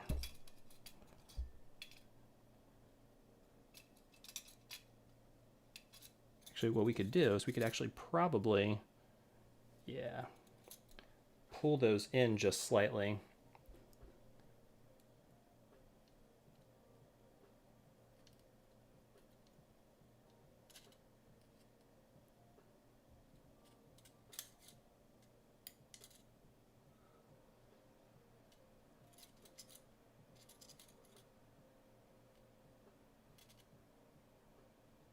There we go.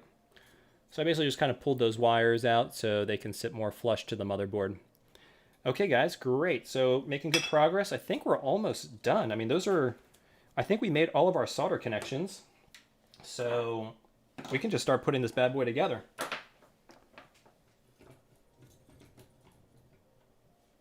Let me make sure those solder connections look good still.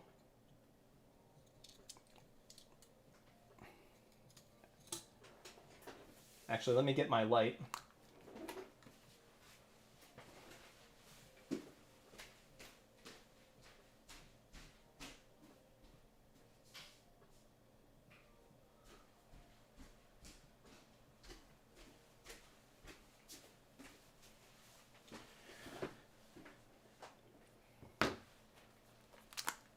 And by light, I mean my phone, my cell phone.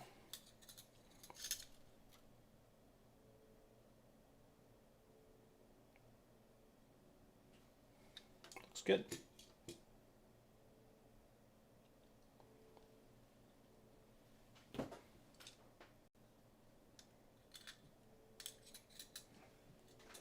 Actually, you know what I'm going to get? So sometimes you may need to magnify a little bit just to make sure your connections are good. And that's what I'm going to be doing. I have my little magnifier. Oh yeah, nothing's bridged. Let me turn the light up a little bit.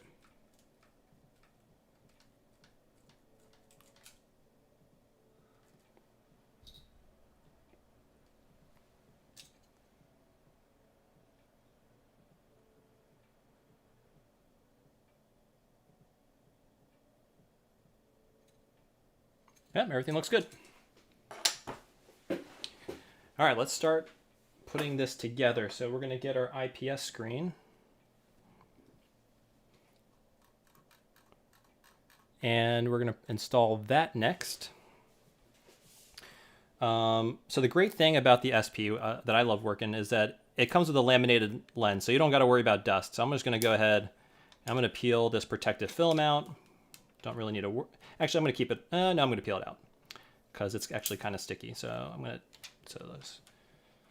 And it looks fantastic. I know you guys can see that. So basically, this is going to go here.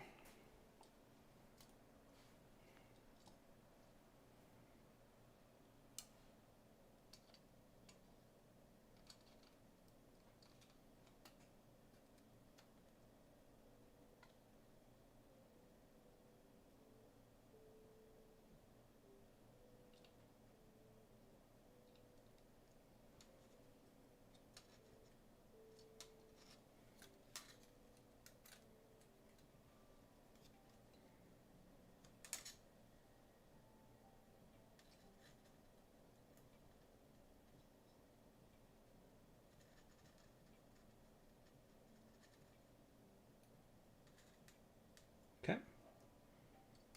So that's connected.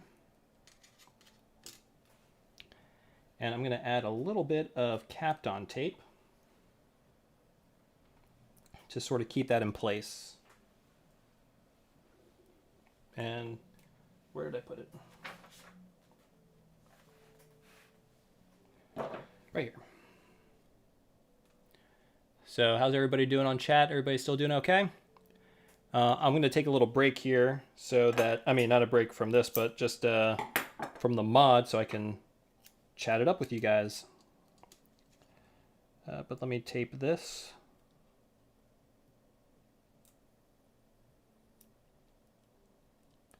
Great. That's all you need. Just a little bit of tape to kind of keep things. And I'm going to put one more piece just to make it nice and steady. And sort of do it like he does in the instructions.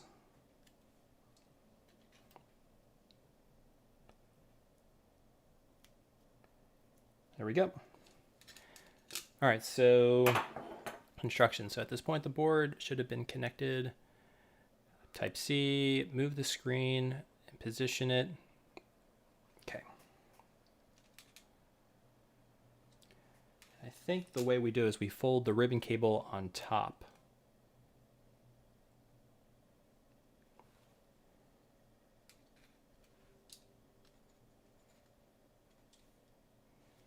So now what we need to do is we actually need to remove the screws that I just installed.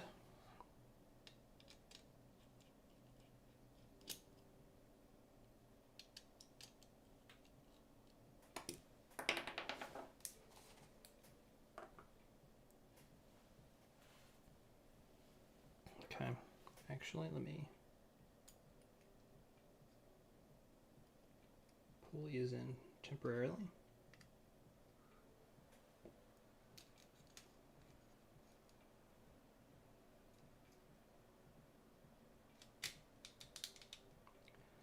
All right, so the screen is in there.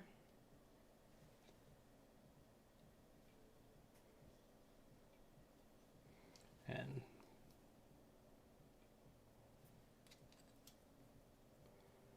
I'm going to pull these wires through again.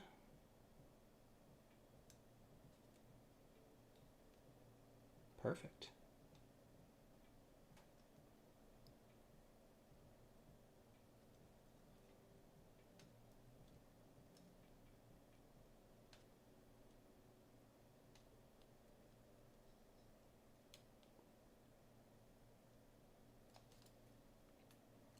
Okay. Now I'm going to put the screws back. So one thing you'll notice here is that there's actually only 2 screws that are being used instead of the original 3. And I think, and actually, you know what? I think these are Phillips screws. These aren't JIS. Oh, yeah. All right. So, guys, that's kind of what it looks like so far. So far, so good. All our connections are made. The LCD is like that. Kind of wish we could do a quick, let's do a quick test actually.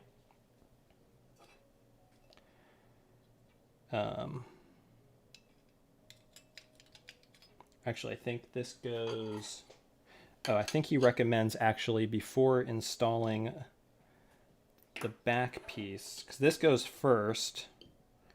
So let me unscrew this just a little bit.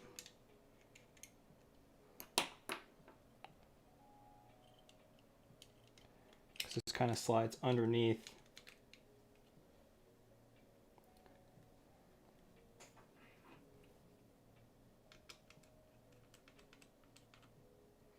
Actually, what I'm going to do is I'm going to actually screw those down. So now what you're going to do is you're going to use the other set of screws. These have a sort of beveled top.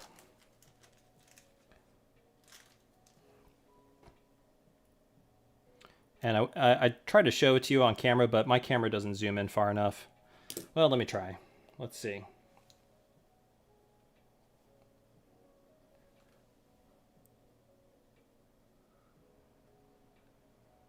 So this one here has the beveled top. This one has the kind of like more of a button top.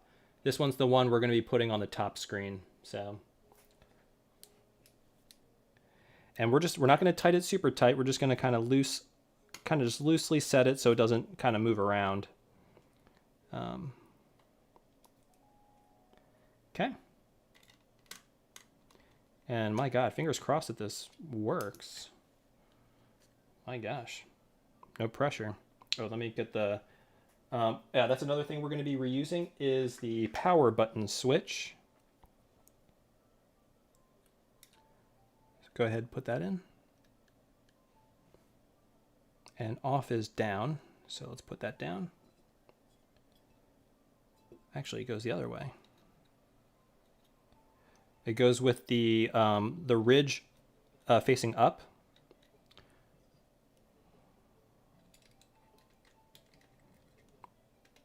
Actually, I don't think we need to install this yet. So let me just put this, and I can just flip it with the... So the nice thing with the Unhinged SP is you can use it with the original battery and the aftermarket battery. I'm going to go ahead, I'm going to put the original in. Give it a whirl.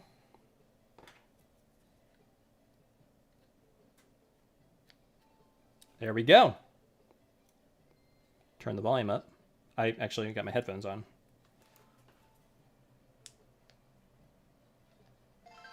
Okay, we got volume. Great. And let me go ahead and try charging it.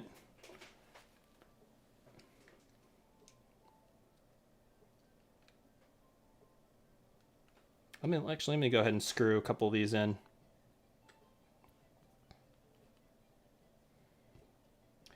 All right, so success, it works. Now I'm just going to check the headphone jack.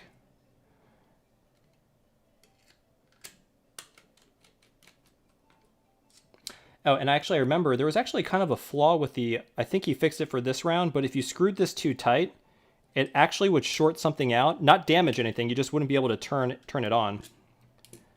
But let me put a game in.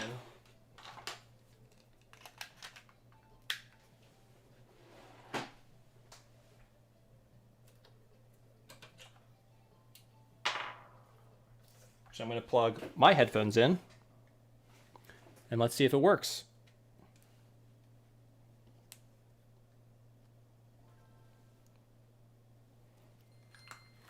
Let me show you guys that it does in fact work. Can you guys hear? Oh yeah, I'm not done with the installation yet. All right, so headphone jack is working.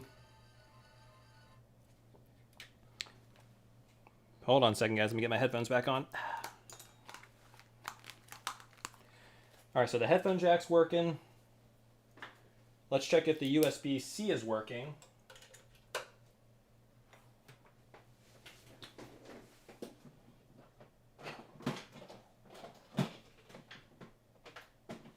So I got a USB-C cable here. I'm just going to plug it into my iPhone charger. All right, and let's see if that works. So we should hopefully see the orange light turn on. And in fact we do. Oops. So it's charging. I don't know if you can... All right. So it's working, guys. So the battery charger, USB-C works, the headphone jack works. Now we got to finish the installation. So let me take the battery out.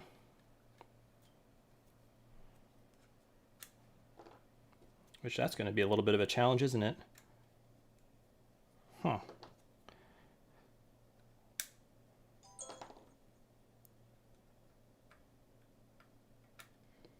So actually I'm having a little bit of trouble getting the battery out. Huh.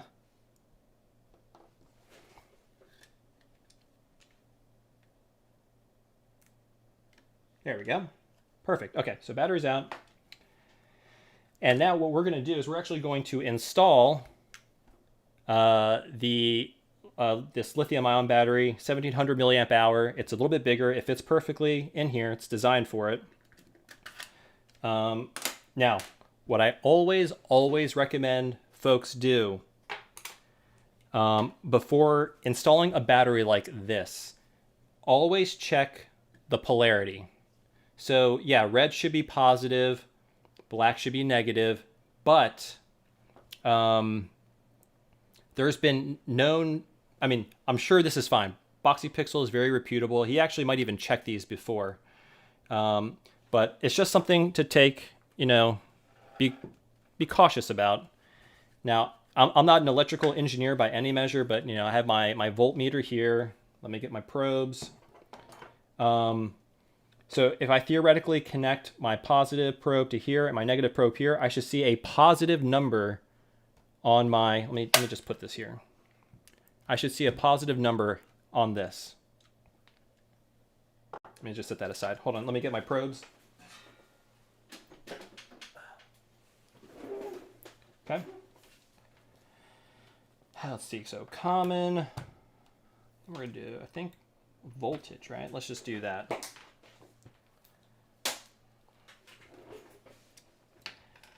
All right, and another thing you want to be careful, if you notice this comes with tape on there, that's just so these things don't short out. So I'm going to just remove that temporarily. I'm going to put this to volts. And I think this should be like 3.7 volts. And just get.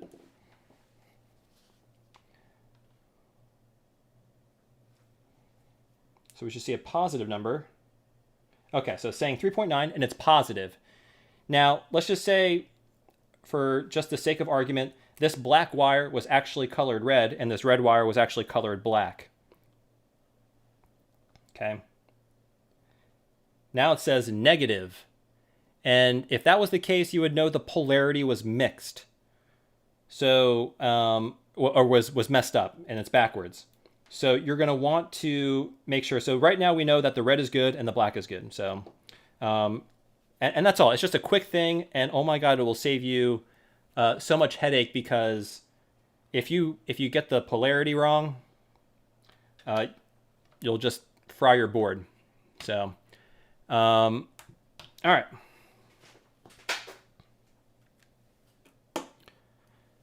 But just a quick check. And I know it's good, so everything should be honky-dory.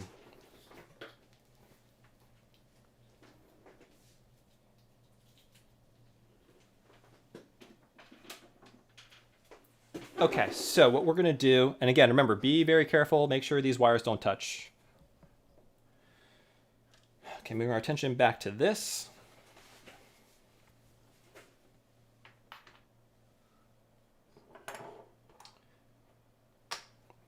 Okay, I'm going to unscrew the two screws that I attached. All right, so this is that screw. Oh, and another thing, actually, I'm noticing I forgot to install, well, actually, let's just quickly, before we mess with that stuff, let's prep this thing. So we're going to transfer over several things. We're going to transfer over this little kind of little RF shield, and then we're going to also transfer over the shoulder buttons.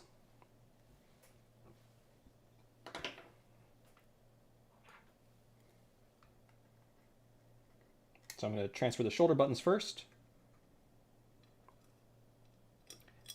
Boxy Pixel designed these so well, it pretty much is a one for one.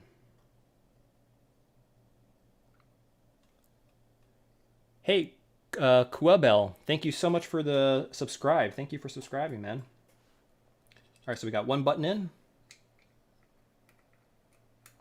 And you know, I want to say, in my revision, I think mine didn't install with the springs. So he actually modified the design. I think.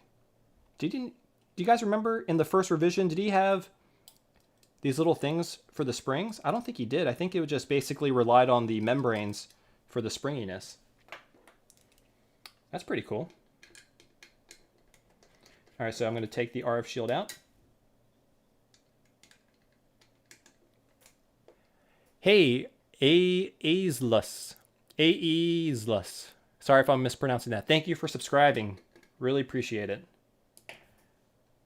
All right, so I'm just moving that over here. And we got Alfredo. Alfredo, thank you for subscribing. Okay. All right, so these are the screws.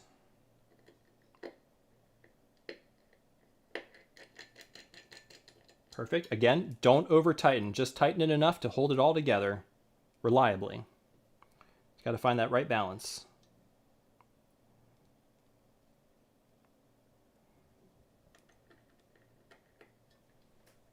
Actually, you know what? If it just loosen this a little bit so I can align the screw hole. That's not really aligning. Oh, sorry about that. Actually, guys, there is no screw hole. It's just a one screw hole on one side and a basically a peg, an aligning peg on the other. So just one screw. All right, so this back plate is now, or sorry, the rear shell is now prepped. Now what we need to do, okay, so here, this is going to be a little bit tricky, but basically you're going to want to, and what I'm going to do for this particular part, hey, Aaron, thank you for subscribing. Really appreciate it, man. All right, so what I'm going to do, guys, is, again, you want to just be very cautious. I'm going to take some tape, and I'm going to cover the positive. Hey, Jex83, thank you for subscribing. I guess all the subscriptions come in groups. Like, I guess it's not a live thing. Okay. Oh, and Alex, thank you for subscribing. All right. So yeah, so take your wires like this and then feed it through this hole here. Like so. Oh, I made my piece of tape is a little bit too thick. It's not going through easily. So feed that through and then feed the negative one through. And then what you almost want to do is sort of position it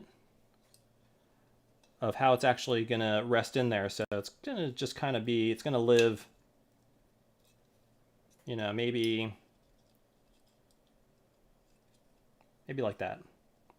It'll live like that. Okay. And then you want to put it to the side like this. And then basically we're going to solder, and let me pull this up so you can see, but we're going to solder to the positive and negative part of this battery hookup here.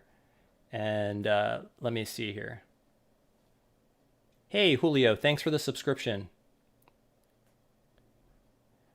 So you're going to go ahead and you're going to solder to these two pads here. Okay, I'm going to tell you which one's negative and which one's positive. I am the gamer 2001 gaming. Thank you for subscribing. Really appreciate it, everybody. Thank you so much. All right, so according to the instructions, the bottom is positive and the top is negative. Is that right? Yeah, bottom and then the top is, so bottom is red, top is black. And just to be doubly sure, oh yeah, so let me check my, I'm actually gonna check my YouTube video on that.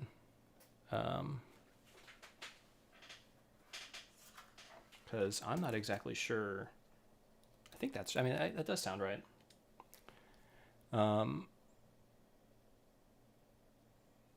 But it never hurts to be careful because, again, you don't want to fry your Game Boy motherboard. That's the last thing you want to do. So let me go to my channel. I'm just going to reference my video. If I go to videos, and this one was in my original SP video. I actually had 2 videos for the Unhinged SP. The second one actually did a Bluetooth mod as well as the audio jack. Okay, yeah, so it looks like I put...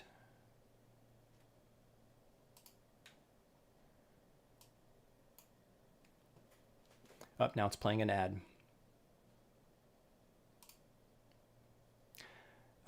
But yeah, so I think it's basically the red wire on the bottom pad, black wire on the top. And I'm just going to basically double check, because this is for a friend. I don't want to ruin his motherboard, or his Game Boy rather. Okay, that goes there. So those haven't been soldered yet. Okay.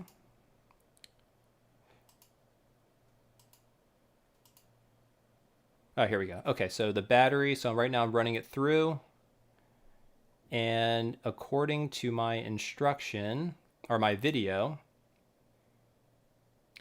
yeah, so black wire goes on top, red wire goes on the bottom, okay? So that is safely what we can do. Black on top, and we're gonna solder the ground wire first. Okay, so I can go ahead, I'm gonna pause that. Actually, I gotta turn my iron back on. And I'm going to actually pre-tin those pads real quick. And I'm going to pre-tin these wires as well. I'm going to get it up to temp. So once I solder this, guys, this is the home stretch. I'm just going to basically complete this mod, and then we can just chat for a little bit because, hey, oh my God, it's 8:45. So I said 9:30, kind of my bedtime, you know. But, you know, maybe I can stay up a little bit late.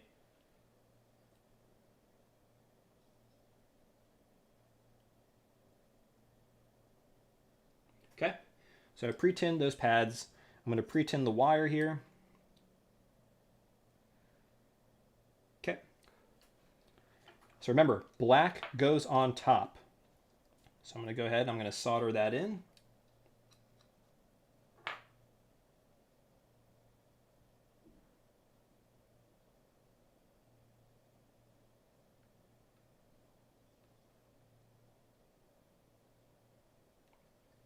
Okay, solid connection. Now we're going to take our red wire. I'm going to remove the insulation, my painter's tape, and I'm going to pre-tin that as well. The nice thing about my, you know, this soldering iron, it's ESD safe, so don't got to worry about, you know, shorting anything or creating a current.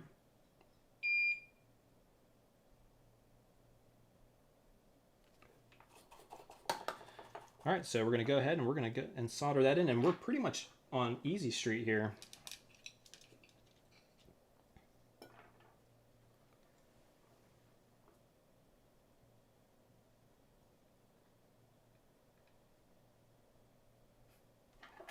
Okay, that is that. Let's make sure this turns on.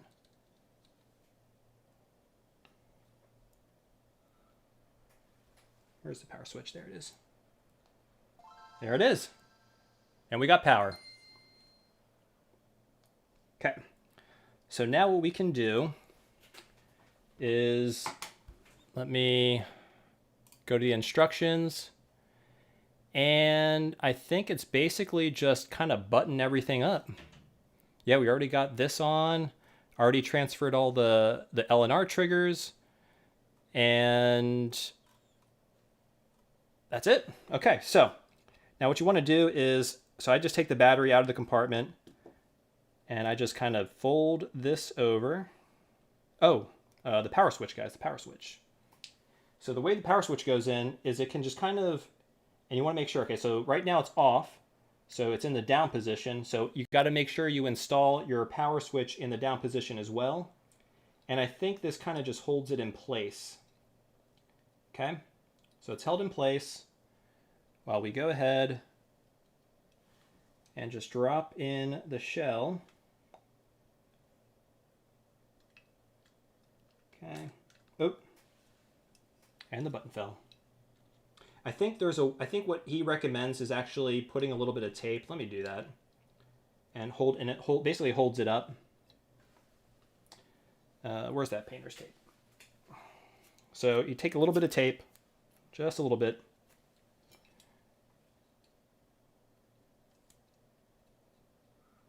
That just kind of holds it in while we assemble. Let me make sure these triggers are in.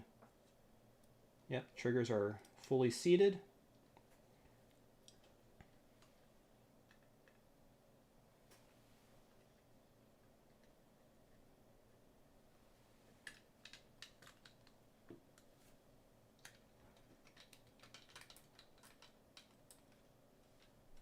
The only thing you gotta, there we go. The little pegs for those are always kind of a challenge. All right, so now I'm gonna start screwing stuff in. And for the majority of these, it's just gonna be the normal screws, the not flush ones. The flush ones are already for up here.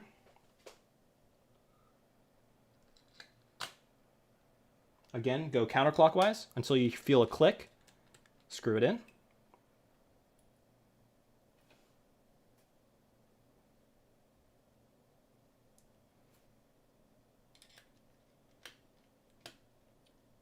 Click, screw it down. Again, don't screw them too tight, guys. Just enough to hold everything in. Okay, almost done. Okay, make sure everything works perfectly. Hey, Jesus, thank you for the subscribe. Okay. We can go ahead, we can tighten this as well. All right, so now let's go put the battery. I think the kind of just goes like that. I don't want it to bulge. How do we do that? It's kind of like that, or maybe the wires get stuffed. Yeah, like that. There we go. So there's that. We got our back metal plate. Let me make this a little bit less bright so you can see without so much reflection. Okay. Hey, Alf717, thanks for the subscribe. All right, so you want to make sure you put this in the correct way. Feed that in. And then I really like what Boxy Pixel did here. He countersunk these holes so you get a nice flush surface. So, if you set this down on a nice table, it doesn't, scratch it. Beautiful. Yeah, Boxy Pixel included like a ton of extra screws, so, really low chance of losing everything. Of losing, a screw and not being able to complete the job. All right, guys, I think this is done. Let's put a game in and try it out. Hey, there we go. A completed GBA SP. So you got your volume. And that works. The headphones work. We tested it. Let's try the USB charging again. So here is the charging. And it turns on the orange light. Fantastic. All right. So what I'm going to do, guys, is I'm just going to pick up a little bit. And if you guys want to hang around for, we can just chat about this if you have questions about it. Here's mine for comparison. So mine has the brass buttons, which I really, really do like. But let me go. Hey, thanks for subscribing, Rolo Racer. I'm going to go ahead and put these. I keep all the extra screws. You never know when you're going to need these. I have so many extra ones because I pretty much buy every single Boxy Pixel product. And yeah, I love him. I mean, he makes very, very nice designs. Does a fantastic job.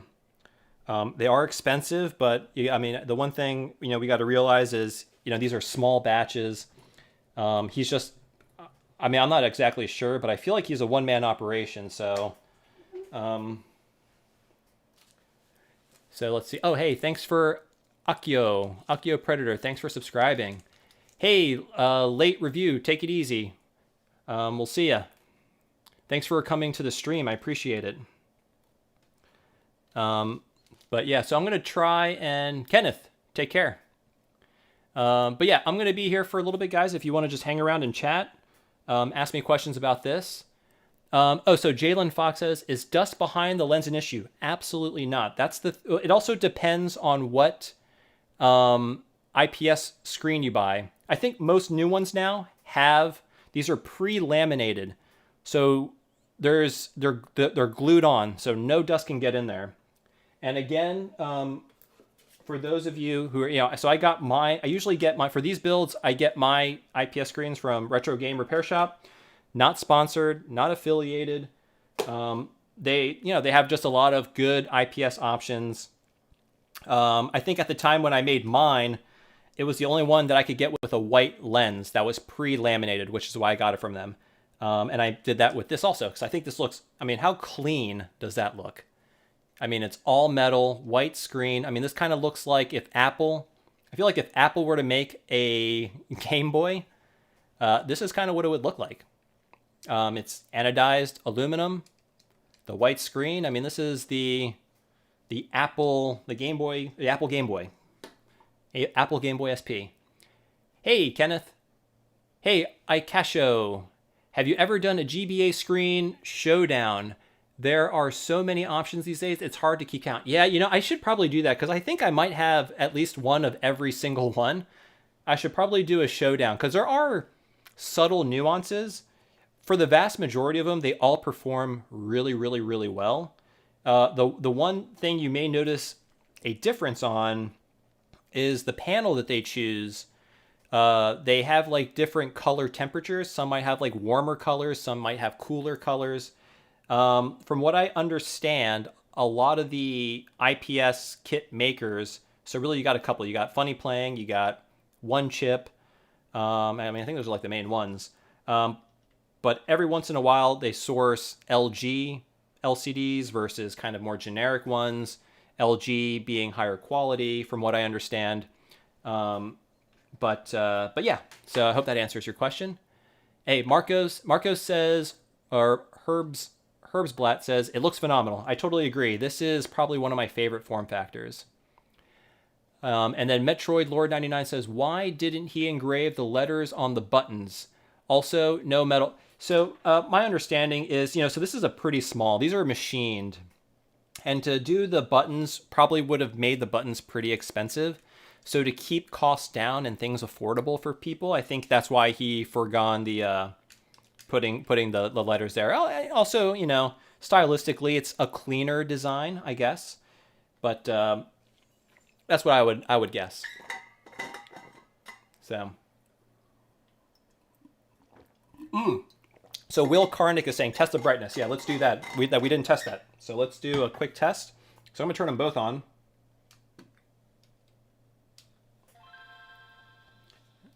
So this is mine. So mine, actually, let me take the game out so you can see. Okay. So brightness test. So there you go. And let's see if it turns it. There we go. So it turns it all the way down. I'm going to turn. So, actually, so this one almost turns off. But then you can. Oh, I thought these were the same ones I got. But yeah, so there's your brightness. They get pretty darn bright. These are. Yeah. So there you go. Let's see, try and get them about the same brightness. That's about the same brightness. But yeah. So everything works on these. I really like these builds. Boxy Pixel, my God, it just makes the package so nice. But yeah. So let's see, GBA SP in DMG. Will you ever do that?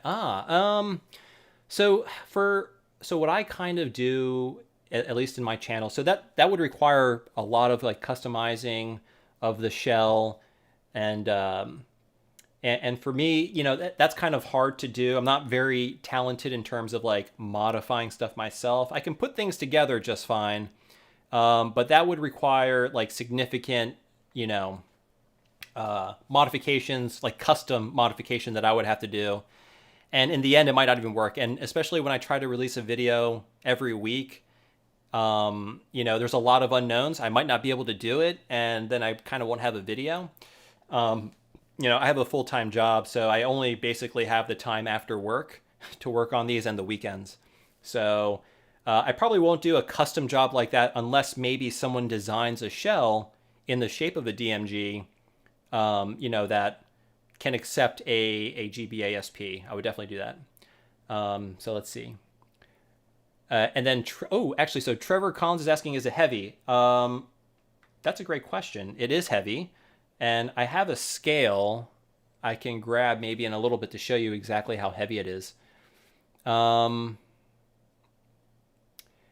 Bunky is saying, would you get the Retro CNC Unhinged and compare the both shells? Absolutely. If I can get my hands on one when MACHO and Retro CNC release it, I would absolutely love to do a video and do a comparison of the two. And actually, I'd also like to compare Ziffer Designs also did his own. He calls it the Game Boy Slab, I think, which is a really cool name also. And basically, it's the same thing. It's shorter, but the really cool spin that that Ziffer Design does is he actually flips the motherboard so you load the cartridge from the top. So not only is it flat, but the cartridge comes in from the top. So that's really, really cool. So I definitely, once I get, you know, I think he's going to make a build video. And that's right, Matt Bunky, Ziffer, Xipher. So Ziffer Design, or Cipher. Oh, is it pronounced Cipher? Okay, sorry. But yeah. So, and guys, I'm trying to answer everybody's questions. So if I didn't get to it, just ask it again, and I'll try to get to it. And then I just saw a question that I was going to answer. Did you? Oh, here. Oh, what's your job? So my job is I'm a cost analyst. I tell people how much things will cost. Let's see here. Did you get in on the pre-order for the N64 digital, and will you be doing a video on that or the Ultra HDMI? So I was very, very fortunate enough to be able to get in on the pre-order. And I'm not sure if anybody in the chat was part of that, but it was very stressful because, you know, I think right when they released it, I think it was like 10 a.m. on like a Friday. And basically at 10 a.m., everybody tried to get one. And I think like the website just died. And, you know, a lot of people were having a lot of trouble getting one. I luckily just kind of stuck with it and I got one. So I will be doing a video on the N64 digital. I probably won't be doing the Ultra HDMI since I'm getting that. And from what I can understand, they're pretty similar anyway. But and then Kenneth DeLaurel saying, is the blank space in those lights there for future YouTube? Huh. I guess you're talking back there.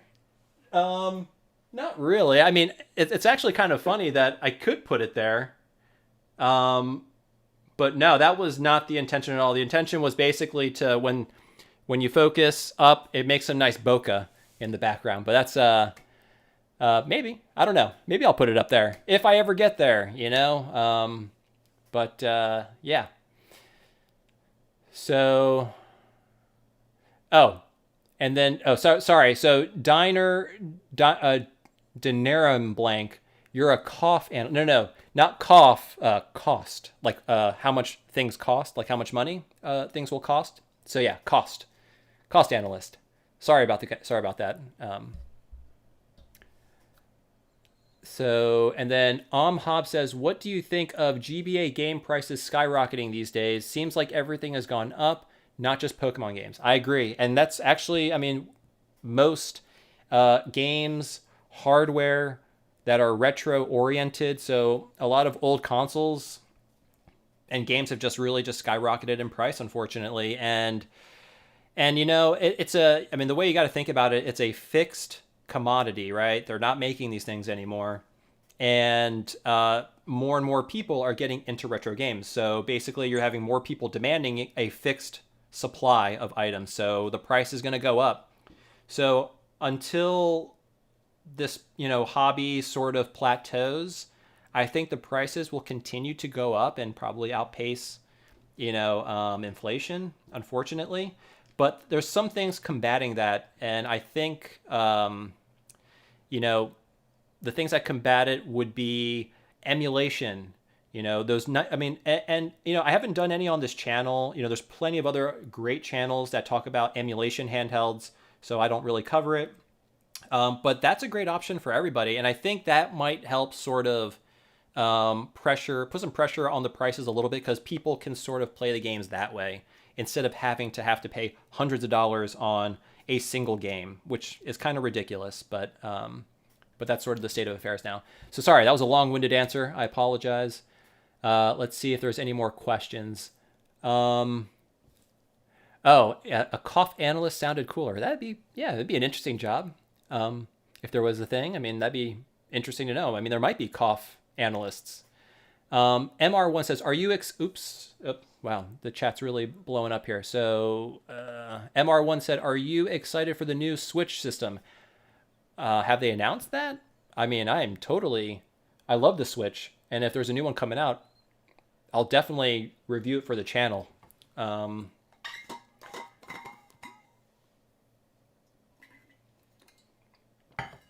But I wasn't aware. Was there an announcement or something? That's interesting. And then Matt Bunky says he's lucky he got he got Minish Cap so that's the Zelda game for GBA for under $50. That's a good deal. And Trevor Collins saying PS1 prices are insane. Absolutely agree. One of my favorite consoles. And then Will Carmick saying, how has the pandemic affected your channel? Do you upload more often or less because of it? And does it make doing videos more stressful? So actually it's interesting. So I started my channel kind of like right before, the pandemic. And, when I started off, things started off really slow, and I didn't get too many views. It took a while, but, I would say, really probably, I don't know if it makes it more stressful. I'm indoors more. So after work, I just come home, I stay home, and I just work on these videos. Like literally, I come home, I work on my videos, whether that's writing the script, whether that's editing, whether that's filming. So I would say it's good. It was probably kind of, I wouldn't say perfect. It sucks, but, it worked out that, we were staying home and I can do this from home. So that works. And then says, you're by far the best retro handheld streamer. Thanks, man. I appreciate it. Thank you. And Retro Future is awesome. He has a different style than I do, but he makes good stuff, I think. So, yeah. I watch his videos. I think they're fantastic. So, and let's see here. I'm just trying to catch up on the chat. There is a new upgraded Switch coming. I'm definitely. If I can pick it up and hopefully people don't buy them to resell. But if I can get one, I'll definitely make a video about it. Maybe like a live stream or something, like an unboxing. Oh, wow. Okay. Okay, so the chat keeps on moving me down, and I'm having trouble. I just lost where I was. Oh, it won't make... If it won't change or charge, make sure using a USB-A to C cable. Oh yeah, no, it charges. They both do. So you can see here, indicator light. This is my USB-C, but yeah, it is USB-A to USB-C, and we are charging. If you can, let me block the light a little bit so you can see the orange light turns on. And then, this is my old one. Of course, this one charges, but you can see that there as well. There you go. But it's just nice having these USB-C. You only need one charger around. You can charge everything, which is nice. I have 4 GBA, 7 GBA SP, and 1 color and 1 DMG. Awesome, man. That's a nice collection. There is a limited amount of retro hardware out there. That's the biggest issue. Yep, that's the biggest issue. But thankfully, companies like Analog, unfortunately, they're expensive, but hopefully some cheaper competitors come out. They FPGA is a wonderful thing, and that's probably gonna, at least the hardware, and then also flash carts and all that. So you can buy one flash cart for like $100 and put any game you want on it, which is nice. And then now we're also starting to get ODEs and things like that. So I mean, there are options, and I think that's going to be a counter pressure to sort of the increasing prices a little bit, maybe slow it down. And let's see here. There's a limited, yeah. And then MR1 says, what new Switch games are you excited about? Well, I mean, I only play like really the big games, mostly because I don't have too much time to play games with making videos and stuff. But Breath of the Wild 2, whenever that comes out, I'll definitely get that.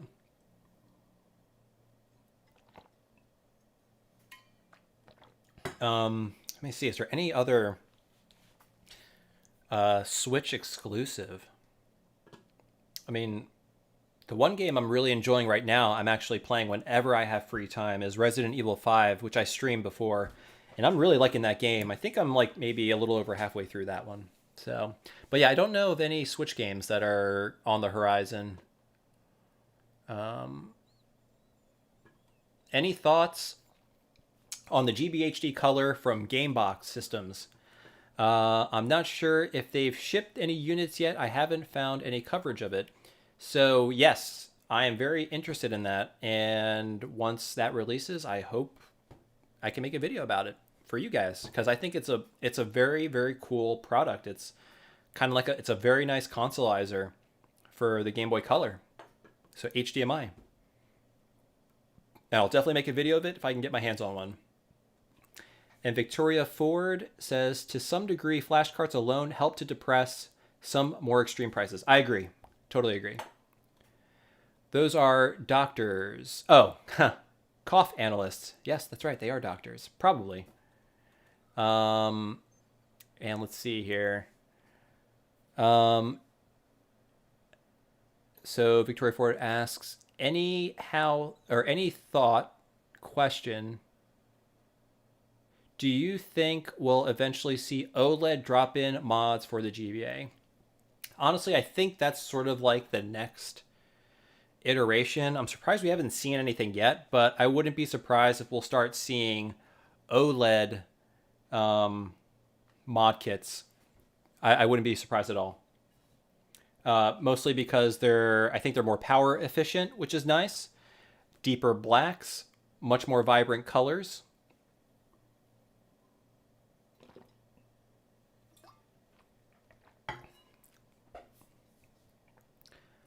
And then Kenneth DeLaurel saying, there is a new updated Switch coming. Very exciting. Do we know when that's coming? I'm curious. And I'm sorry if I pronounce this incorrectly, Jao Ramos. It was awesome to see a PSP vid. What's your favorite handheld, nostalgic factor aside?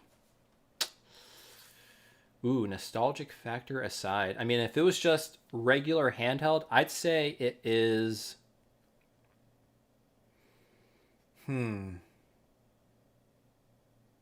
If we're talking nostalgia, it's the Game Boy Pocket. But if we're talking like really good console, I would say the DS Lite. I really like the DS Lite a lot. And actually, I like the PSP a lot too. I never got the Vita. I never got the 3DS. So I don't know what those are like. I'm sure they're great. But really, I kind of stopped. My last handheld was... My last like handheld I bought that was,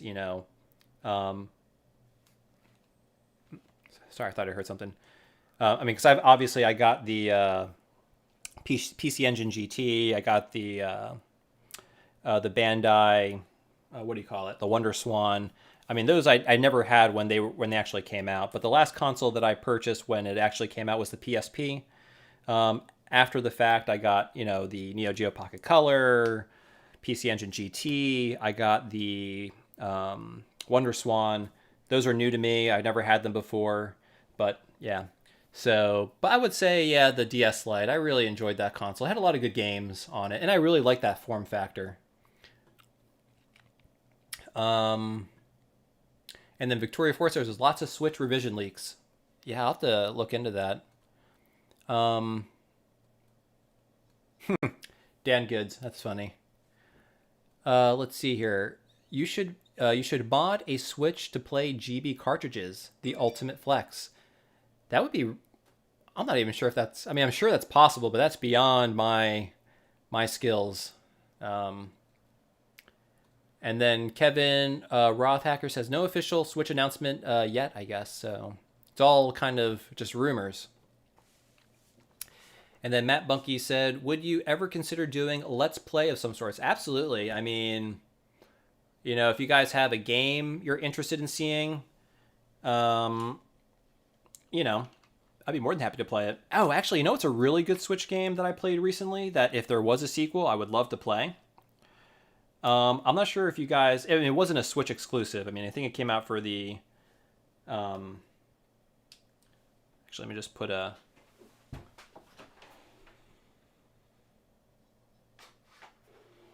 I have something on the screen for you guys. Actually, what I can do is what am I doing? There we go. Ah, it's much better. So, yeah, I mean, I don't know, what games would you guys be interested in seeing? I did a, not really Let's Play, but, you know, I was modding, the laser disc. So there's a lot of progress with that. I can talk about that later. But yeah, so I did a Laserdisc repair video or stream, and then towards the end, I played some Resident Evil 5, and that was kind of fun.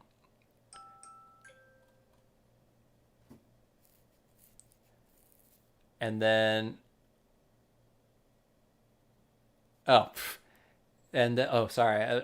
Actually, we scrolled all the way down. I just skipped a bunch of stuff. Sorry, guys. I'm still figuring this stuff out.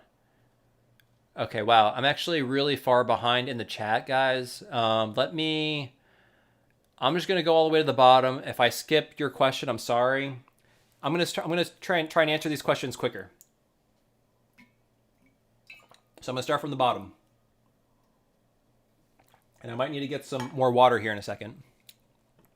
If their tools were not an issue, what would be your dream modding project? Oh, if tools were not dream. Well, I mean, I got a couple modding projects that are pretty neat coming up. I mean, in a few months. I mean, I'm kind of working on these things in the background, but there's some really cool, and I don't want to say anything now because I don't want to give it away. It's going to be some pretty cool mods coming out. Some that are kind of original to me and some of my friends that I'm working on this with. And I think you guys will really, really enjoy it. So stay tuned, guys. And if you're not subscribed, subscribe. And if you haven't liked the stream, like the stream too. But yeah, cool projects. And some, I mean, I wouldn't say they're like my dream projects, but they're very cool, and I've thought about them. So Nintendo needs to work on a Game Boy Classic of some kind. It would probably look similar to, yeah, I mean, my God, if they, I don't know why they haven't released a mini, Game Boy Pocket Mini or whatever, like they did for the NES and the SNES, but that would sell like hotcakes. I mean, I don't know if you guys have seen the Sega Game Gear Mini. That's a little bit too mini, in my opinion. If they made it the size of like that Game and Watch that they released recently, that would be awesome. I really like that. I have one. I didn't do a video on it because so many people did videos on it, but and then Nintendo. Oh yeah, sorry, project. And then Stuart Burns says, "I need a Macho Nacho bottle." Yeah, I should get a Macho Nacho, or maybe just put like a sticker on there or something.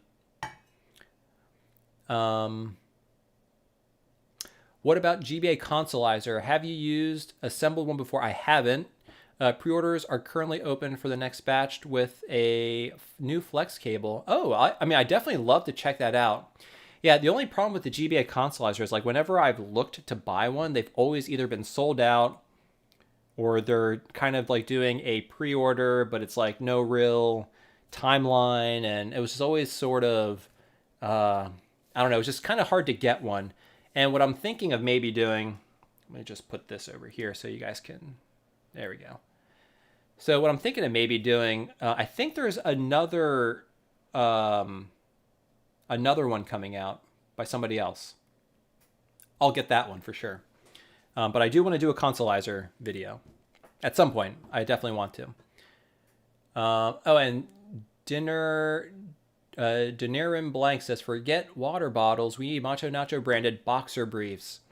That would be interesting. Kind of like Linus Tech Tips. I know Linus Tech Tips has his own line of boxer briefs. And then Infinite Halo says, salute to you, sir. Salute to you as well. And then Hobbs, do you think we'll see mods as extensive as this for the DS and 3DS family? It's a possibility, but so the thing with like the Game Boy line of consoles before the DS line of consoles is that, these were old and there was a lot of things to fix, right? A lot of these didn't have backlit screens. Boom, you could do mods for that. And the other thing is they're so easy to work on. It's just a few screws, like one ribbon cable. When you start opening the 3DS, the PS Vita, it gets really, really complex. And those are already pretty sophisticated consoles. There's really not too much customizing I think you can do with it. There's just so much more options and flexibility with these consoles because they're so much simpler. And then also there was a nostalgia factor, right? These, these were so prolific during their period. So many people played them. I guess a lot of people played the newer ones as well, but they're just too modern. Like they already have a good backlit screen. I'm not sure they have Wi-Fi. I mean, I guess you could do things like, the wireless charging. I'm not sure if some of these have Bluetooth or not, but yeah, I don't think it's going to be as big just because, they're not as easily modified or modifiable as like these consoles. That's just my opinion. I don't know. It'd be cool. I mean, I'd love to do mods for them. I'm not sure how realistic it is that we'll see that. Okay. I'm sorry, guys. The chat's going really fast. If I don't get to your question, please feel free to ask it again, and I'll try and answer it. And then, we need nacho pillows. Sure, maybe. We can try that. So current, and then CHZX Monkey says, current GBA console pre-order page says up to 4 months for delivery due to delays. Yeah, so that's the other thing, the chip shortage. Really affecting FPGA chips. And a lot of those HDMI mods use FPGA chips or field programmable gate arrays. So, I would definitely get a sticker or water bottle. Hey, I mean, I don't know. I've thought about it. I just, I haven't had time to do stuff like that because, I want to make the videos as good as possible. So really, I spend like 99% of my time on videos and the mods. So, but yeah, maybe eventually if I have time, I'll definitely maybe get some. I have like a shirt design that I worked on, but I want to make sure if I do something, I want to do it like, good quality. So, and then Cameron Muir, oops, I lost it. Cameron Muir says, yeah, Game Boys and the OG DSs are about where the simplicity ends. Totally agree. Yeah, really the DS is kind of where it sort of gets complicated. The 3DS, man, that thing is just complicated. Opening a 3DS is beyond mine and others' skill levels. I agree. It's a tough one. OLED 3DS. I mean, to swap out a screen might not be too hard, and it'd be cool if someone came up with that. And then JJ says, yo, big fan of your vids. So professional. Thank you, man. Appreciate it. I'm so glad you like the videos. And then Zhao Ramos says, hey, Tito, use the find function of your browser and look up ? and you'll find all the questions among this mess of a chat. Oh, yeah, sorry. I mean, I don't mind the questions, you know. It's kind of fun. So, and then Stuart Burns says, would it be wrong to buy a pillow? To buy a pillow is a nacho. A pillow is a nacho. No, I don't think it'll be wrong. Totally fine. And then Victoria Ford says, OLED panels bring the contrast up and the battery life up. Yep, I agree. And then Dan Goodmods, I will do a 3DS AV out capture card if there's ever a new chip. Oh, I guess. Oh, yeah. If there's a new 3DS AV out, I mean, that'd be pretty cool. I'd do that. That's a good mod. You know, for folks who want to capture footage or stream. Yep. And then we got, would you make a video on the Xbox HDMI? I absolutely would. And actually, my buddy says he has an Xbox I could have, so I might actually do that. That would be a very cool mod to do. I've never owned any Xbox anything, so I think that'd be pretty cool to get introduced into the Xbox ecosystem. And Cameron says, speaking of chip shortage, bummed the Analog Pocket got delayed. Yeah, same here, man. And who knows, it might even get delayed even more because it's a really bad shortage. And then Vivid Rage says, does the new IPS screen mod for PSP drain more battery life than the old one? I haven't tested that. I would assume at full brightness for both, it would probably shorten the life maybe just a little bit. Maybe. I don't know. Because also maybe the electronics in the LCD are more efficient as well. I don't know. So it'd be, but I would say probably maybe a little bit, not too much. And then, it's Cheese Monkey. Okay, that's what it is. Got it. So Cheese Monkey says, thanks for all the great videos. I've learned soldering and modding a few handhelds and consoles to pass the time. And the chat keeps on going up. Sorry. Pass the time this year and almost always had your videos up for reference. Awesome, dude. Again, you know, it just makes me super happy that these videos are helpful and people are finding them really helpful. So that's awesome, man. And then Hobbs says, what do you think of skyrocketing GBA game prices? Looks like these days building a GBA is getting games will cost you at least 400 USD. Yeah, it's expensive, and I kind of touched on it a little bit earlier. I mean, really, I'm at the point where I actually don't buy too many games anymore, or retro games. That's why you see me doing a lot of ODE mods. Like I did an ODE mod for my 3DO.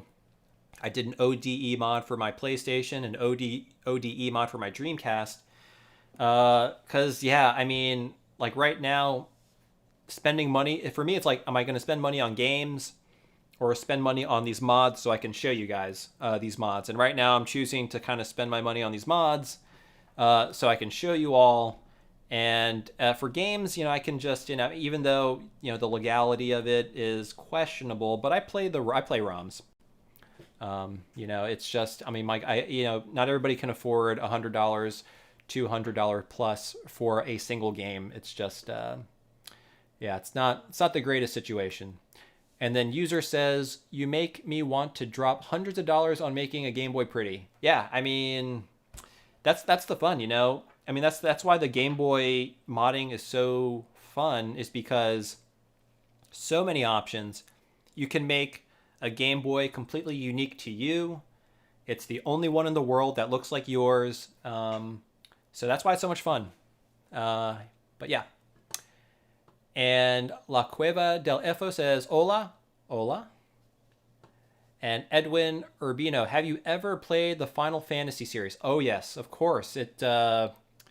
That was probably one of my absolute favorite games growing up. The first one I played was 9 for the PlayStation. Immediately fell in love. The second one I played was 7. And then I bought 3, which is actually 6.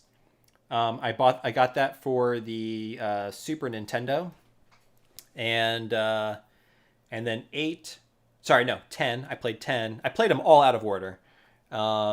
10 I really liked and enjoyed. And the last one I played was 12. And I didn't actually beat 12. Never played 13. Didn't play any of the online ones. But my favorite one is 9. Oh, and then I played the real number 3 remake for the 3DS. So, or sorry, the DS, the DS. And then Trevor Collins says, Katsu Kitty used to make a 3DS capture card, but they don't make them anymore. That's too bad. That'd be cool if they did make it. And then La Cueva del Efo says, hello, Tito. Will you do any mods on the GameCube? Greetings from Chile. Greetings, and yes, I will, actually. A good friend of mine is sending me a GameCube, and I bought some mods for it, and I'll be making a video on that sometime in the future. So stay tuned. Remember, if you haven't subscribed, subscribe. And if you are enjoying the stream, give it a like. Let's see here. And then Marco Herbsblatt is asking what speakers you have. So these are Yamaha, I think it's HS5. So, or SH5. I think it's HS5. Yamaha HS5 monitor speakers. And then Brandon Wallace, that would be a cool video. Xbox HDMI and soft mod with hard drive and custom dashboard. I definitely want to do the HDMI mod. If there's like I guess the soft mod would sort of allow you to play the games off the hard drive. That'd be really cool. I'd be down for that. And then Blick Pills. Still don't understand why they did not straighten out the screen offset in the unhinged models. Okay, let me see here. Still don't understand why they did not straighten out the screen offset in the unhinged models. It becomes so apparent. I'm not sure I understand the comment. I apologize. If you could clarify, I'll try to answer your comment. And then Stuart Burns said, did they say a while back that the chip shortages will last until 20? Yes, they did. I mean, they're saying it's going to last well. I mean, that's why they're saying it's going to be hard to get a PS5 all the way into 2022, which is crazy. I've been trying to get my hands on a PS5. I'm definitely not paying a scalper for, a higher price. I'm just going to wait till I can, either go to the store and get one or just get it off Amazon. So, but yeah, they're saying it's going to last until 2021, unfortunately. Or sorry, early 2022. Yeah, it keeps getting extended, Cameron. Yep. And then Kyle Zabos. Sorry if I'm not pronouncing that correctly. He says, yeah, man, I've always been into messing with my electronics as a kid and did some small, easy fixes on stuff, but you got me into getting tools and modding and all that. So I have to thank you. Hey, man, dude, you're welcome. I think this is a great hobby. And a lot of the stuff you learn here is transferable to I've fixed my car. Like I had, my window switches. I reflowed the solder on that. So, these skills are, you can apply them to other things. But this is probably the funnest thing you can do with soldering and all that other stuff. But hey, man, I'm glad you're enjoying the hobby. So that's awesome. And then Stuart Burns says, I guess the chip manufacturers are a year behind. Yeah, they're pretty far behind. Oh, and then let's see here. Sorry, sometimes when I scroll down, it goes all the way down. Let's see here.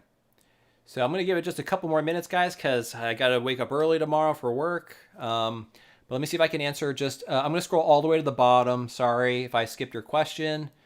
But let me see if I can answer some of these. So let's see here. Yeah, Kenneth DeLaurel, been a blast. Thanks for the stream. Hey, thank you for joining the stream, guys. Or Kenneth, take care. Have a good night. And then Victoria Ford says, if you're going HDMI mod, go ahead and do a mod ship for the Xbox, I'm assuming. Yeah, I'd do that for sure. I agree. If you have the console open, try to get as many mods in there as you can. And then Victoria Force said, depending on the revision, you basically only need to solder under a dozen points in an IPC header. Okay. And then Alec Gonzalez says, for your videos are helpful and inspired me to do repairs mod. Hey, awesome, Alec. I'm glad that you find my videos inspirational. That's awesome. And I'm glad they're helping you doing your mods, man. Good to hear. And then Bear says, I literally just finished the AV mod out for the GBA. Was a fun one. Thanks for the vid. Hey, you're welcome, Bear. That's a really cool mod. I really like it, actually. And I think it's easy enough where, especially if you get the right shell. I think I got the funny playing shell, which only needed a little bit of modifying, so it was pretty easy. And then Blickpill said, to clarify the margin, the screen of the screen of the SP is not centered and slightly to the right, is it? I mean, it looks pretty centered to me. Oop. Sorry. I mean, I think that's pretty centered, right?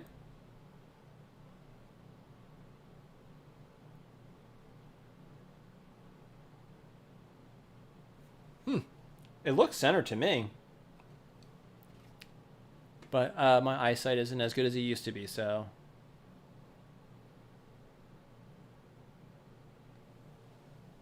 Oh, actually, you know what? I guess you're right. I guess the metal part... I mean, wow, that's... I never noticed that. Yeah, I guess so. I guess what he's saying, so this metal portion here... Let me make the screen bigger. The mod camera. So I think what he's... So I guess... So this portion, this metal border here is thicker than this one. I wonder how much. Let's see.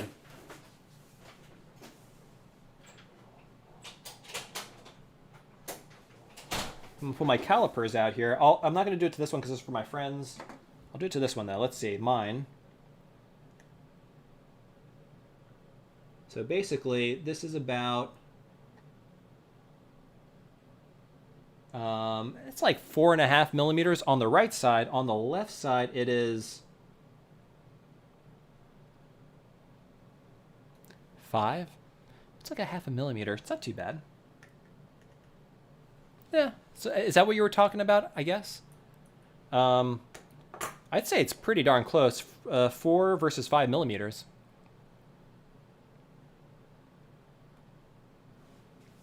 Actually, I really like the metal button. I mean, I like the brass, but the metal looks pretty nice. All right, let me scroll down, guys. Sorry here. Oh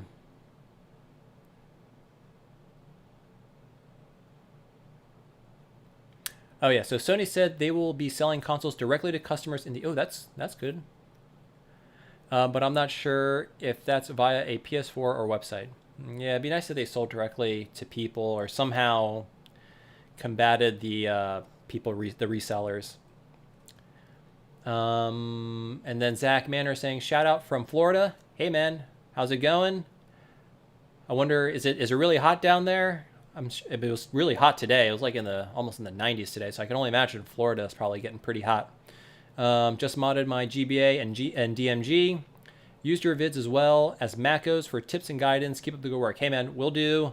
And I'm glad the video was helpful. Yeah, MACHO's videos are also super duper helpful. I mean, he goes into a lot of really good detail.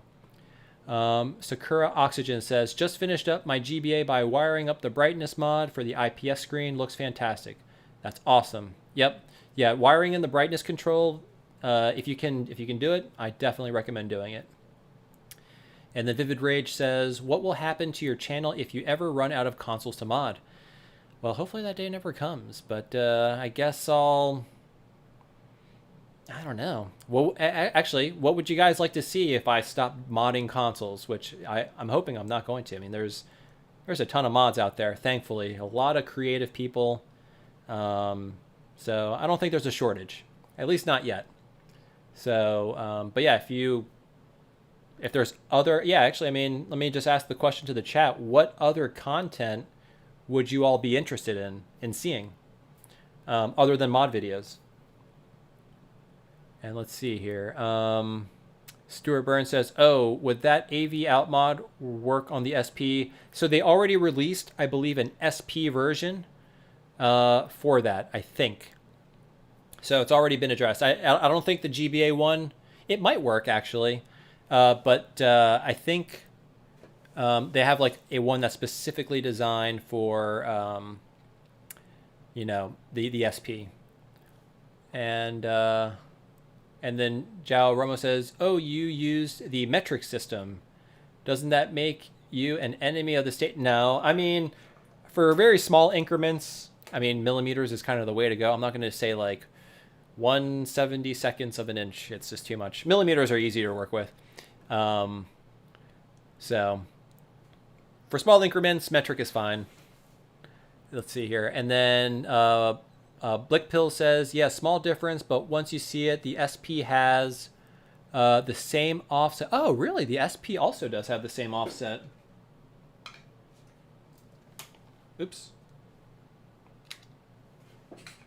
I never noticed that. That's interesting.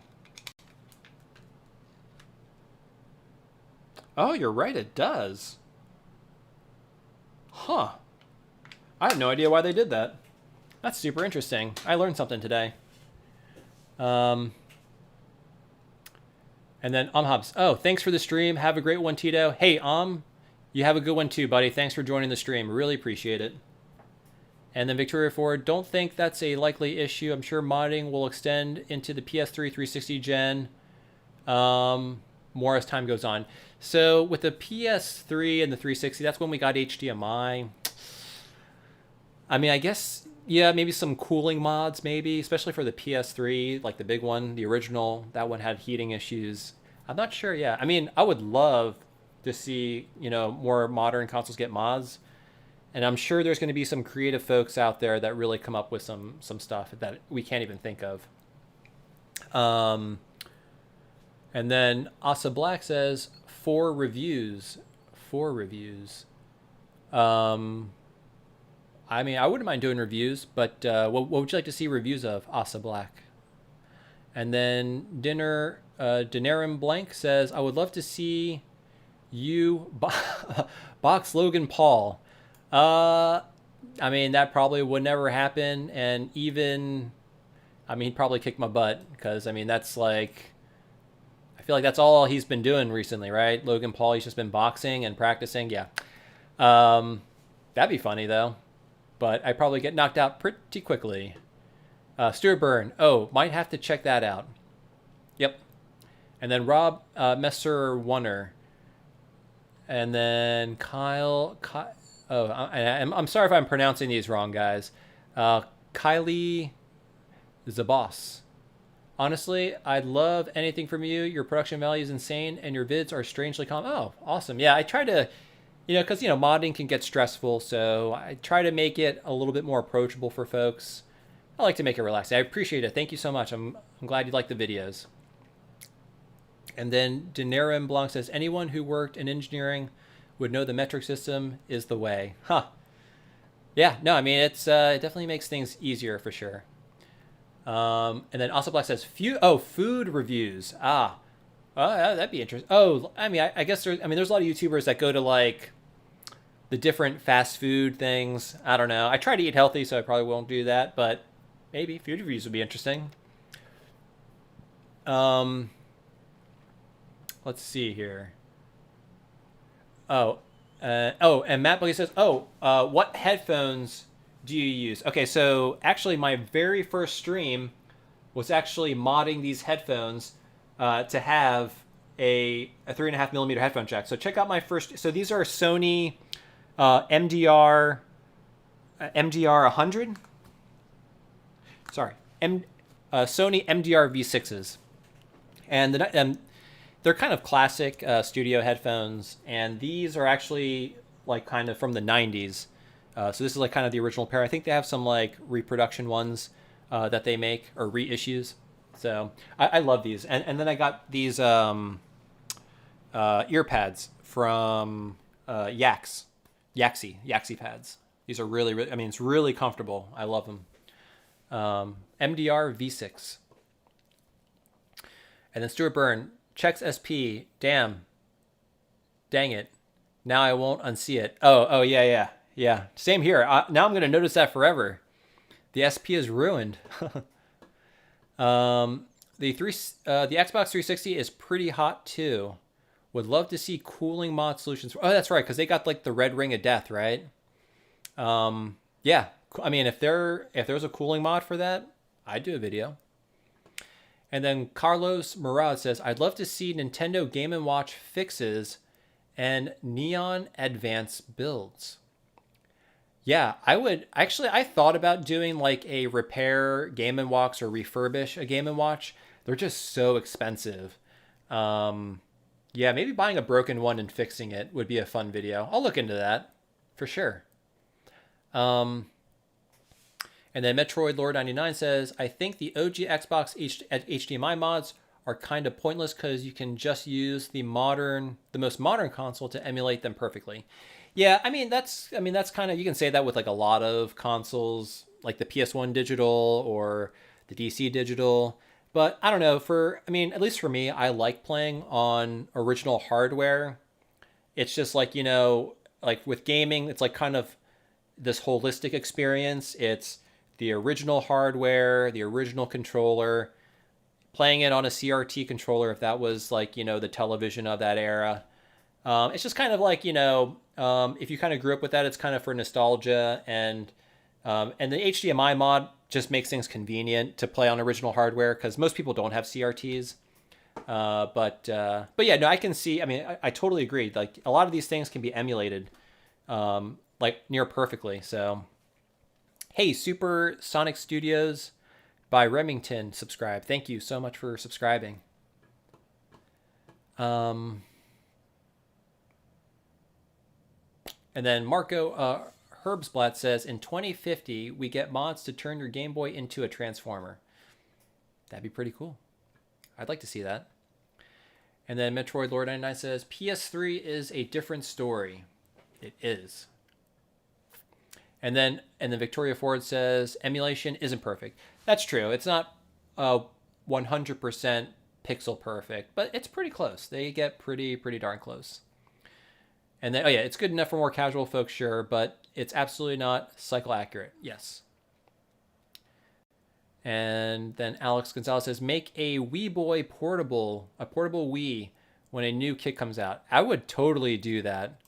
There's some great, modders out there that made like, they've sort of one-offs, but I know G-Man made a kit.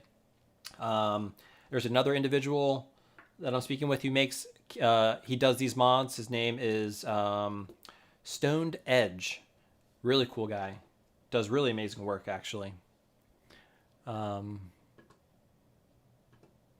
then Kyle Zaboss says, saw your PSP video and was wondering if you plan on doing any Vita mods. Yeah. I have to get a PS Vita first. I've never had one.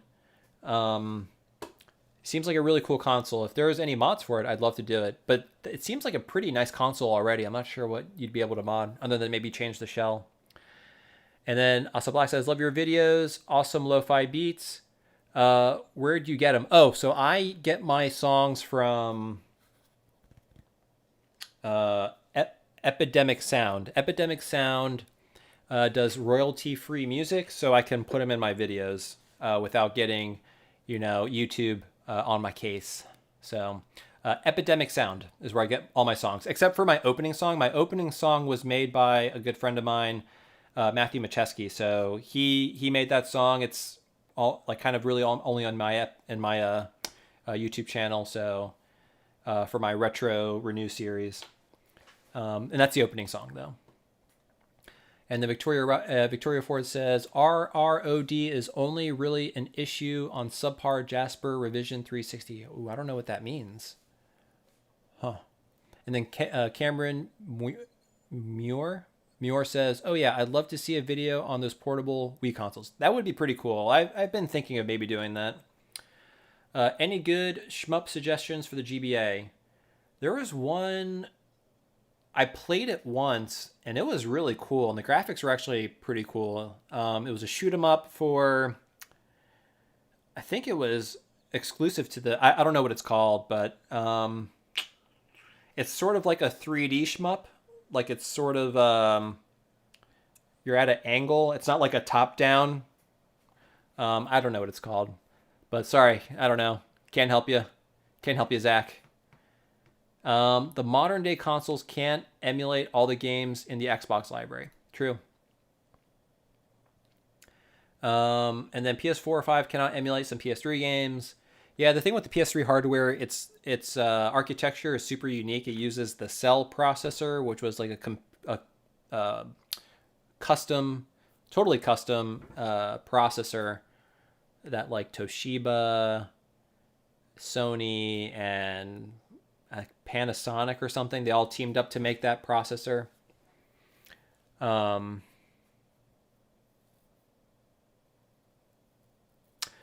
and then yeah, Metroid Lore 99 says he's not a fan of, basically sacrificing original hardware to make portable. That's true. That's kind of like my one thing that's held me back, because you really do destroy the motherboard to make it small enough to fit into those mods. But hey guys, it's getting pretty late. Yeah, 9:50. So 20 minutes over, kind of what I stated. But if I didn't answer your question, guys, I apologize. But I hope you enjoyed today's stream. We got to take a look at the Unhinged SP. As you can see, absolutely beautiful console. One of my favorites. But yeah, I mean, what I'm thinking of doing is maybe doing these mods a little more frequently. Hey, Cameron. Thanks, man. I'm glad you enjoyed the stream.